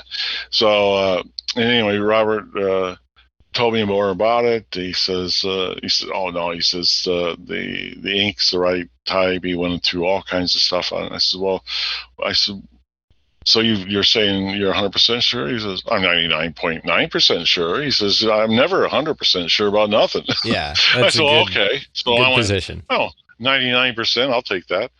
And he says, why are you asking anyway? He said, the nose is authentic. I says, yeah, but there's people out there that, don't think so. I don't know. I think I fabricated a book or something. I don't know. There's people out there like that. You've got not only your experience that you had with this, which was obviously traumatic, but also you've got tons of scrutiny, and it does have to do with Burroughs' misidentification of the lighthouse, which was later put in the reporter. That's how he reported it. Well, the fact that he's a loose cannon. He's just a loose cannon. I mean, he'll throw anything at a wall, hoping it sticks. Well, He's like that. unfortunately, like you have a lot of trepidation for this, but a lot of people just jump out to discredit you. Besides maybe treating you like a human being, like, hey, you went through something, you saw something very, very interesting. Well, one of the things is I have an outstanding Air Force career. You do Perfect performance reports, generals, and everything else. I don't want to get into all that. I mean, it's a very good career. I've never had a person I work for ever say a bad thing about me, ever, until recently. but yeah, and so you say what you want to say. You don't believe something, or say something and you think it's a hoax, or whatever you want. You can say all that. I'm okay. I'm okay with you being a skeptic. I mean, I don't have a problem with that. But whatever you do, don't call me a liar, or don't attack me personally. You got to be kidding me. My kids, they said, "Oh my God, we should tell them about the rules about lying in the house." About the growing up. They said, and the truth is, I never penalized my kids ever. How bad it was, as long as they told me the truth. And believe me, that's hard to do with your kids. If they tell you the truth, you don't penalize them. Okay, that's how it should be. It's a freebie. Yeah, it's a freebie. It's wrong, but it's a freebie. Yeah, that's why you've got all girls too, right? I got 3 girls. That is a handful, dude. Yeah. So I want to come back to the binary real quick, because do you mind if I go ahead and tell the audience what it said, or what it was decoded to read? No, I'll tell you, be more accurate, because you probably have it in front of you. I do. It's called, so once this was binary was decoded, not only were there several, and you said 7, well, 6 total, 1 was repeated, coordinates to sacred sites around the world. So one, like you said, was High Brazil. The other was, of course, the temple at Apollo, the pyramids at Giza, and then also Nazca line. So these are all famous things in ufology and high strangeness. Pretty much all of them have pyramids. Yes, that's a good point. Yeah. Okay. Yeah. Actually, I didn't even make that connection, but good call. That's a damn good call. The one in China does too. The one in China has a pyramid. Well, there are pyramids all over the damn place, like Bosnia, Antarctica, whatever the hell that is. There's a good reason why they're building pyramids, so because they're permanent. Yeah. Wind sharing is not an issue. Really, erosion doesn't really take that long of a toll. I think the biggest issue they had down there with the Mayan pyramids was just jungle growing over it and having to cut it back away. That was it. As far as degradation goes, you're right. And they can survive earthquakes. It's interesting and good point. So when this was decoded, besides the sacred sites, it read, "Exploration of humanity continues for planetary advance." And then it goes on to read, "Eyes of your eyes," and then origin year 8100. Now, let's break that down just a little bit. So, whenever you talk about exploration of humanity continues for planetary advance, now it didn't say continuous. Yeah. Yes, sir. My apologies. It didn't say for traveling. It just said planetary, humanity. So it didn't say anything about how to get here, what that looks like. That's an interesting part, perhaps. Eyes of your eyes is very interesting as well. What do you think that part of it means, eyes of your eyes? Have you thought about that? I don't believe I have thought about that. I don't believe not everybody can see. Yeah, okay. I love that one. How I read it, just simply based on the year 8100 and the fact that you and I have already talked about, we haven't brought it up here yet, but time travel is one thing that I'd like to talk to you about next. But this is one clue. Interdimensional travel. Interdimensional or time travel. I love this. Intertempestrials, as Dr. Michael P. Masters calls them. That's a good word. It might come up a really good word for that. That is a good word. It's great, right? That's Michael P. Masters. Yeah, he's awesome. And you've read the book. This is one thing that was interesting to me. So, eyes of your eyes, whenever I got to that part of it, exploration of humanity continuous for planetary advance. Okay, all of these things have to do with either interdimensional or time travel, if you really think about them. So, of course, they would want to explore their ancient past of humanity. Now, whether they're human or not, which I want to get to you with, but also for planetary advance, they came back in time, perhaps, or jumped in a dimension and now have entered this time from a different one, maybe the origin year of 8100. But also, eyes of your eyes. This is the part where I was like, oh, well, that's them telling us that they're us from the future. They have our eyes. They're the same species, but not necessarily. Maybe. They're a tweaked. Oh. You know what? That could be true. I don't know. That's what I thought of. I never seen that. I never thought of that. Okay. Well, and the way, whenever we bring up interdimensional or time travel, we'll just say time travel I'll interplay that, but you and I know that there's probably something else going on here. But all three of those things, and it's interesting to the coordinates, because the coordinates could be either energetic or that those things actually lasted until the year 8100, which would be pretty damn cool if the pyramids of Giza last that long. That's who's to say? 8 millennium. Yeah, that's a lot. Who's to say? Or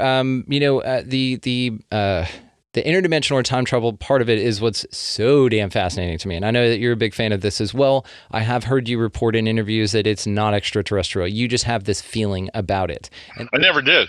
I never did have a feeling that it was extraterrestrial. I never used the word UFOs unless I was told to by film companies.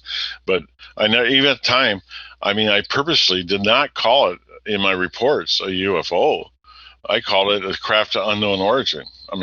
That's exactly what it is. That's a more descriptive answer because it was identified. It was a craft, but you didn't know where it was from. So this is perfect. Absolutely. And I've talked about like why they fly, because I've heard that like, well, why isn't it just a time machine like the movie The Time Machine? Well, if you think about it, of course it would fly. Like why the hell wouldn't you want it to do that? The other reason would be that, geologically the Earth is different and it changes over time, and especially over times in which you'd be time traveling. So you'd want to jump to a point where there was nothing else around, where you weren't going to get stuck inside a mountain or something like that. So that's maybe why they fly. Okay. What's really important is this research that Gary, my co-author, had done, is that he found a code within the code, see? And that's what's part of it is going to be in this book. What do they call it every 26,000 years? What do they call that? Precession of the equinoxes. Yeah. Mm-hmm. But it's tied in right to the math, to the numbers exactly with that, okay? The 8100, the whole works. He's going to lay all this out. Plus, one of the things that's in the code is a fine structure content. You ever hear that? If this FSC, this fine structure content, usually is in, stuff in like galaxies and space and other phenomena. The and things fine like structure that. Constant. Yes. Okay. Yes. And anyway, within the code, there's a fine structure content that. Oops, sorry. That's okay. That means. I got my hands going. This is awesome. That means that Gary had determined that on the December 26, 1980, the code, when it was written, that this fine structure constant is in there. And he goes into detail about it and tells how and the math behind it and makes sure that, he proves it. Okay. But the fine structure constant means that code, especially the one for Giza, goes over 13 different decimals. Okay. That's how finite it is, okay? So the chances of it ever being wrong are trillions and trillions and trillions and trillions to one. It's just impossible. And so this all reinforces the code, and it shows the bigger picture of the code. As a matter of fact, the Rendlesham Forest incident is not about you, me, or anybody else. It's about the code. That's, for whatever the purpose and reason was for the contact, it was about the code. And there's just no doubt in my mind, and he's going to, well, as a matter of fact, he cannot write one book about it, an additional book. He has 2 books envisioned. He's writing. I think he goes back and forth between the 2 books. But you got to talk to him about that. And, his research has been intense. And what I like is the fact that the math don't lie. The math does not lie. You're more welcome to it. Skeptics have left it alone because they initially try to do something with it. And he says, okay, here's why I came up with it. Prove differently. And they can't. It's just like that. But that just shows you that if the Rendlesham Forest binary message wasn't enough to find out there's a code within a code. And the thing is, the information that for him to extract all this, and he can correct me, I could be a little bit wrong about stuff, but like Google Earth, the program for it didn't exist like till 2014 or something. Yeah. Okay. I mean, and this thing measures stuff down to on a global scale to an inch. Okay, with the binary code, it's to an inch. Inconceivable, you know. But that code was only good on their Google Earth for that a 2-year period. Okay, then of course Google changed it again, and it's amazing. So there was a perishable time frame for it to be discovered, I guess. So, Jeez. I know, it's incredible. The whole damn thing is incredible, and there are just so many fascinating points to this story. It's this account, what you've encountered, and even Connecticut professor, Ron Mallett. You are in communication with him as well, and even he says that he's a theoretical physicist, guys. This is also how he even speculates that this is completely theoretically possible, that if you were to send a message back from the future, you do it in binary code. Yeah, that's, and I tell you what, that clip I showed you from what I think was taken up a storage to Connecticut, that was on Ancient Aliens show, okay, on one that I was in, okay, and I get a call. No, I wasn't in that one. I wasn't in a previous one, but the binary just came out, and like 6 months later, Ancient Alien does another show, and they got Dr. Mello in it, and so Kim Sharon calls me up from LA. She says, "Hey, you got to go and see this clip." She says, "You're gonna find it fascinating on a separate, totally different show and a viewpoint from Dr. Mellett on his theory on time travel." I said, "How long is that?" And she goes, "Oh, it's only like 3 minutes." She says the clip, so she sends it to me. I went, "Oh." So that would be the logical way for them to communicate from the future. Wow. Yeah, which is fascinating, which again lends more to this idea that it's, intertempestrials. Now, I want to ask you a couple of questions here. Okay, so let me ask you this. I had a listener submit a question from a good friend of mine, Caitlin Romaine, who I'll go ahead and send her a shout out there. She wanted to know how this event changed your perspective on your identity. Oh my God. Well, it changed completely the way I viewed everything, for sure. Before that night entering the forest, I didn't believe in any of this hooey.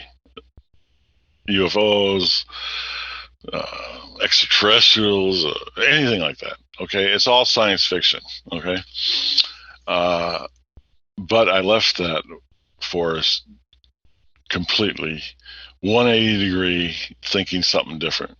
Okay, because I experienced it. I know what happened, and originally we were ensured that our names would never get out. Okay, in the reports. And career-wise, you can see why we were looking at least I was. Okay, I don't know about the other people. So that happened, but like I said, when we were talking about this paper that came out in 1983, I was still in England. I was still stationed in Bentwaters. So I was pissed when I seen that.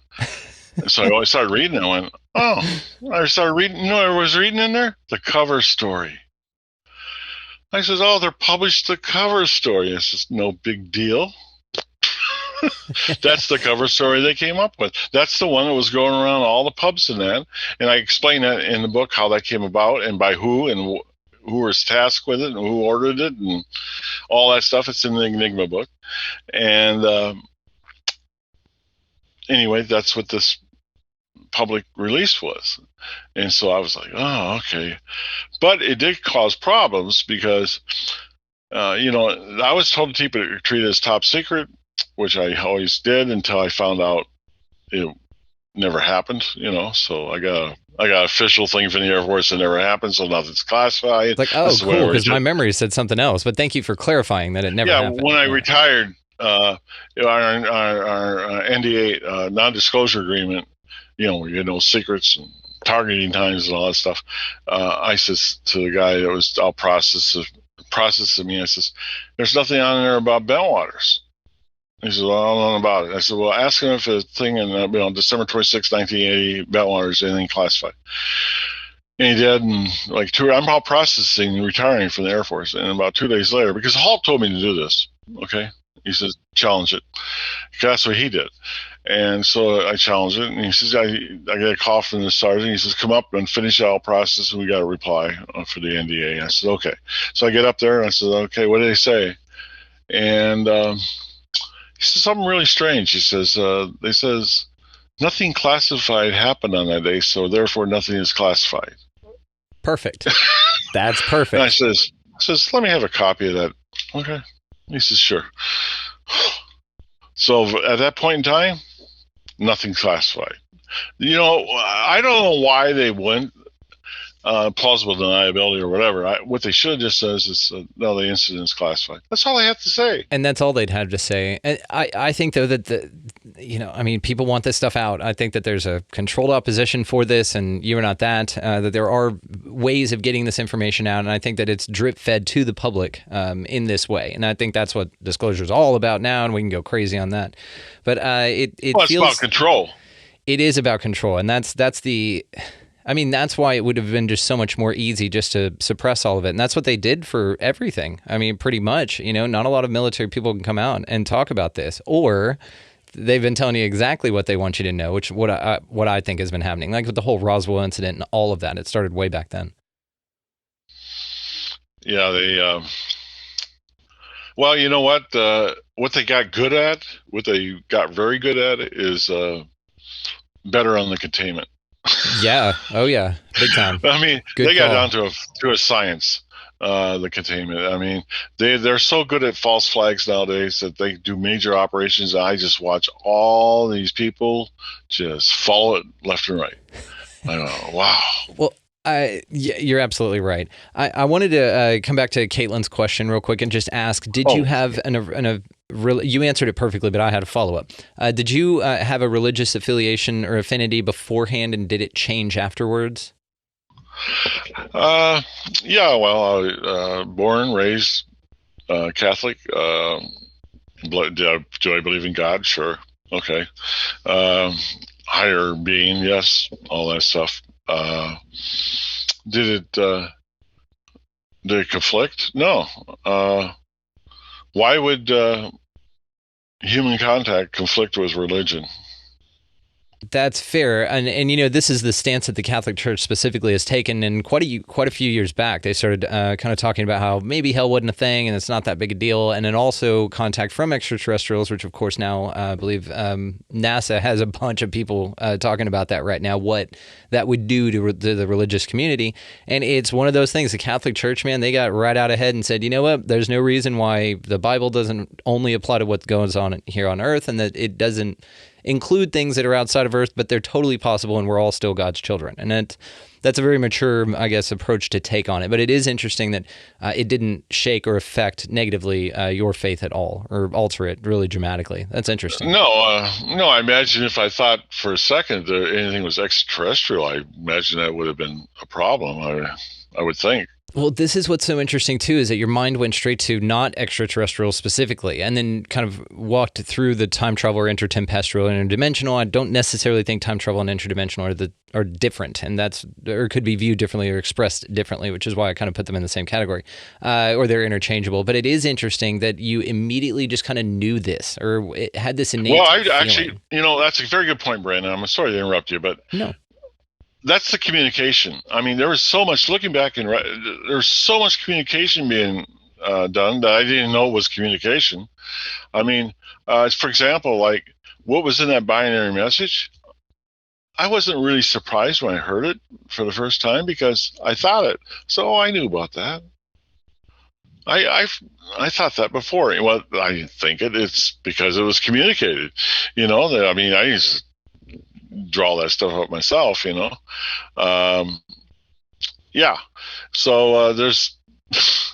It's fascinating, dude. I mean, and it's part of that, right? Part of the download that you got, and people in the spiritual community talk about these all the time. And it's interesting to hear you also talk about it as a download in some of the interviews that I've seen with you.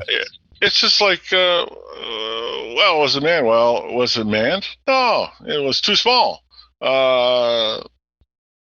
This thing was this was a drone. I didn't use the word drone then, but that's before we had them, right? Yeah. But there was no pilot in it.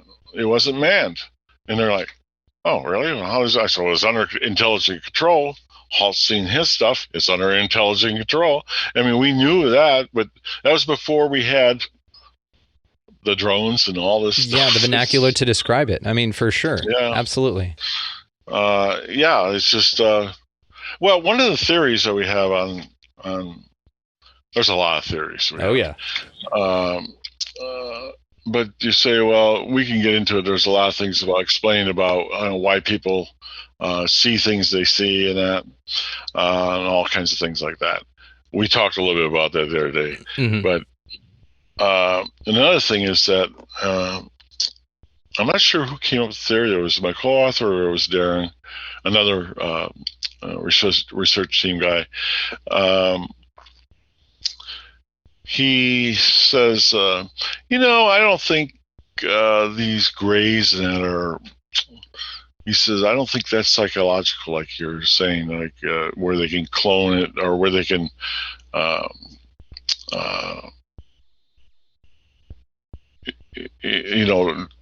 change the manipulation of what you're thinking and seeing and that. So they might be real. I said, why would he say that?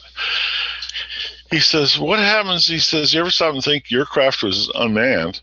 You ever stop and think maybe that the traveling, interdimensional travel coming back is so rough, so harsh that the human body, corporeal humans cannot stand it. They cannot do it because it would kill them.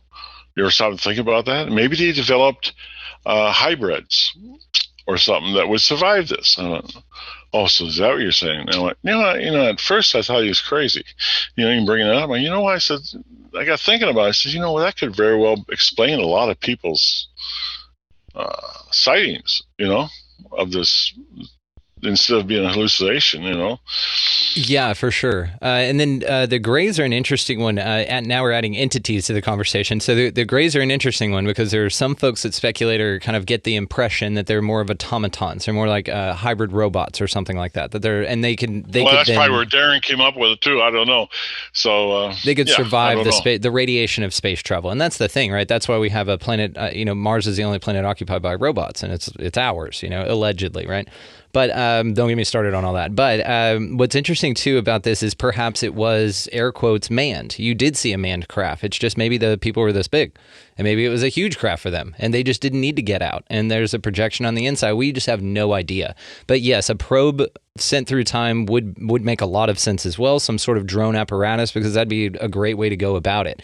Now, if you're talking just exploration or curiosity or like a task, for instance, that you needed something bipedal to manipulate, then yeah, that's where we probably see these entities. Now, something that I want to finish up on, and we probably got to cap it here, man. We've already been doing this for 2 hours. This is great. I love this, and I could talk to you forever, but this will set us up for the next one as well. So one thing I wanted to ask you about as well, another good friend of mine who I was talking to, Mira Taylor from Moon and Ruin, so you guys go check her out, wanted to talk about, there's this incredible theory that she's got that now I've been thinking about since she talked about it.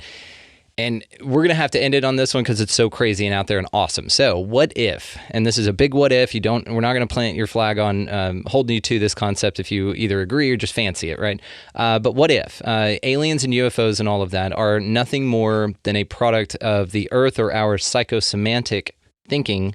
Terence McKenna has talked about this. Valet has talked about this as well. It's more of a psychosemantic thing when you're talking about any craft like that you basically come across an event or something that happens in time, perhaps, that your mind physically can't, no one's mind, by the way, can physically wrap their mind around. So it presents itself in a way that's crazy to you anyway. Technologically, it looks like a crazy technology, but really it's a way to stair-step you or whoever is contacted by this or interacted with this into the idea of higher concepts, so that perhaps that you could be this. And maybe that's what being abducted is. Mira's theory on that is that they're actually being abducted and going within themselves because you're all that's here. This goes very deep and very philosophical and very spiritual. But one of the ways that this can be viewed as well is perhaps going within yourself because you're all that's here. It's one idea that a craft will appear to kind of buffer the ability to do that. And so it's a vehicle. You know, we travel in vehicles like this. We can comprehend something like that. We can't conceptualize it because we can't physically create craft like that, allegedly. But let's say that they present themselves in that way because now it's a part of you that is expressing something you needed to change the direction of your life. Like this changed you. We've already talked about that. It's opened you up to all sorts of new concepts, even with the trauma associated with it. So again, it's probably not you on a conscious level creating this stuff, but one idea would be that maybe this is a way for the inner world, which is all there is if you follow this theory, to kind of anthropomorphize out to a craft type of thing that then take you back inside yourself to perform some sort of surgery or some sort of enlightenment or something like that. It's a very far out idea, and I know there was a lot in there, but what do you think about that? You know, that's the first time I heard such a interesting theory. Mira's awesome, by the way. Her and I, when we talk on the phone, it's crazy. No, it's very interesting, but it sort of ties in with what I already know so far with the CIA analysts and all that stuff that's covered in the book. Yes. It's part of the cloaking device that they have as a self-defense stuff, so they can go ahead and manipulate your subconscious, and you can. I sort of tend to agree with that. I don't know who's right. I mean, I tend to agree with the fact that it's just a cloaking device for the craft, a defense. You know, if you imagine if you can take a person's subconscious, and this is one of the things that was described in the Rockford Colloquium chapter, at a distance, and that's why they wanted to talk to us because we had contact. At a distance, you know, if they could go ahead and manipulate that, whatever you subconsciously believe in, you see. For example, like fairies or little Bigfoot. green men or anything, you know, you're gonna do all that stuff, and you're going to see that. And the reason that the CIA analysts wanted to talk to me during the Rendlesham Enigma or the Rockford Colloquium is that myself was one of the persons. Matter of fact, he said the only one that was still alive, which made me feel sort of bad. But yeah, I know. Out of 50 or something like that, I felt, well, wow, that's really scary. But I was the only one that actually had contact up there. And he says, you've seen it for what it was. And I says, oh, he said, that's why. And he went into other things about this. It's in the Colloquium chapter. And some of the things he went into, and one of the things he wanted to do, he wanted to run tests, DNA testing and stuff at Stanford and all this other stuff. And he said because he believes their team of 8 they have believe that when you have this unrestricted contact with this phenomena, it leaves a signature in your brain. Yes. That they can detect. Okay. And he went into a lot of detail about it. It's in the book. But it's also something that we can talk about later. I mean, dude, so interesting. I mean, so I don't discount anybody. I've learned that from the Rendlesham Forest incident. Do not discount anything. Always listen.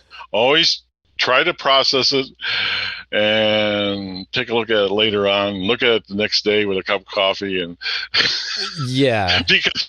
because you start discounting stuff, they just it's part of the manipulation that the government does right now. I mean, they make it that way. They actually manipulate a lot with these false flag things. I use that term a lot, but they cover so much what's going on, and it's been in everyday life. Yeah, and people just don't. They think it's normal. They think it's just life. They think everybody's honest. And one of the things that I know we got to go, but about classification system, okay? They can't understand how you have black departments and stuff like that. It's beyond them. It's really easy with classified system, our system of classification. You have this is going to be awful lengthy, I think, if I get into this. Oh man, because you were cosmic clearance, so you were up there, man. Yeah, I had top secret PSYOP, BI, Cosmic, Atomo, NATO. I mean, that sounds like space stuff, though. Cosmic Atomo. Yeah, hell yeah. No, but it isn't. It's just, it means you had access to nuclear weapons and stuff like that.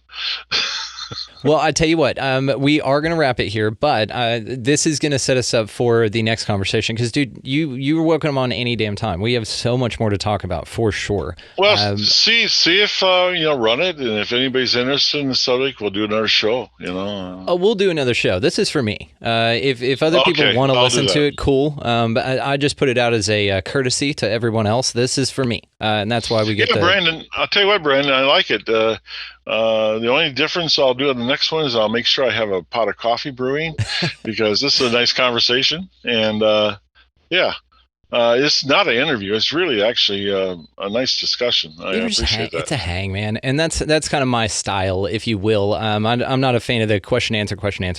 I think you and I covered a lot of ground here. This is probably one of the more comprehensive conversations about this. I tell you what, you've asked questions that were never asked before, and I had a lot of questions asked. You had at least 3 for sure, or maybe 4.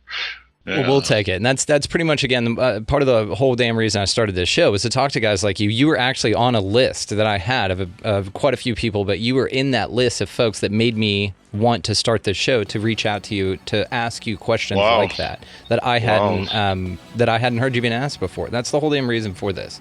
So that's why I say it's for me. This is a very selfish thing that I do. It's just I put it out for everybody else if they want to listen to it too. And people are going to love this because, again, this is wonderful. So, Jim Penniston, my friend, dude, I can't thank you enough, and we have so much more to talk about. All the ways, of course, to find you will be linked down in the show notes, my friend. So, thank you again for your time. I can't tell you what this meant to me personally, but also how amazing this was. So, thank you. Well, Brandon, I enjoyed it. I really did. And I can't say that during a lot of interviews and all these other things, this one seemed more like that we're sitting in the living room and just talking about it, and I appreciate that. You were very honest and good questions. Thank you. Truly grateful, my friend. Appreciate honestly. And it's just all curiosity. The best. All the best indeed. We will talk till again the next time. Man, oh man, what an awesome conversation. God, that was easily one of the most comprehensive breakdowns on this topic in particular that I've ever heard, and I'm just grateful to be here sitting with Jim. That was awesome. So all the ways to find him, guys, will be linked down in the show notes. The Rendlesham Enigma is his book. Go definitely check that thing out. Would recommend, 5 stars. And go out there and just check this stuff out. This is a fascinating case. It's one of the most well-documented. If you're over in that area, go check it out. Rendlesham Forest has a little mock, kind of like I think it's metal. Yeah, it's a metal craft that somebody built over there to put over the exact spot, similar to what Jim saw. And it's really, really interesting. So it's kind of a hierophany, right? It's one of these places from the sky where the gods came and they reached Earth, and we get to experience that. And you kind of get to go feel the magic around there. And it's an interesting location. So go down and check the show notes for Jim and his book. If you would like to expand your experience with us here on the show, you can do so at expandingrealitypodcast.com. That is where links to all of the socials, Rokfin for premium content, as well as merch, t-shirts and stuff are up there. We got some new shirts up. Make sure you go check that out. Some really cool artists doing some awesome stuff for us. So go check that out for show. And other than that, guys, go out into this beautiful world. I mean, go check that book out for sure. Make sure you check this case out. Even on your own, just research it. It's fascinating. If you're into UFOs at all, if you're into anything mysterious, this is a really, really good one to kind of bake your noodle on. You know what I mean? Kind of rock the old noodle on there. So go out into this beautiful place. whatever the hell this thing is, and y'all pick up a piece of litter, buy somebody in line around you a coffee or a meal, something like that. Open doors, smile at folks, be nice to every human, animal, entity, lizard person that you come across. Go out into this beautiful place, and y'all just be good to one another. Thank you so much for listening, and we will see you next time.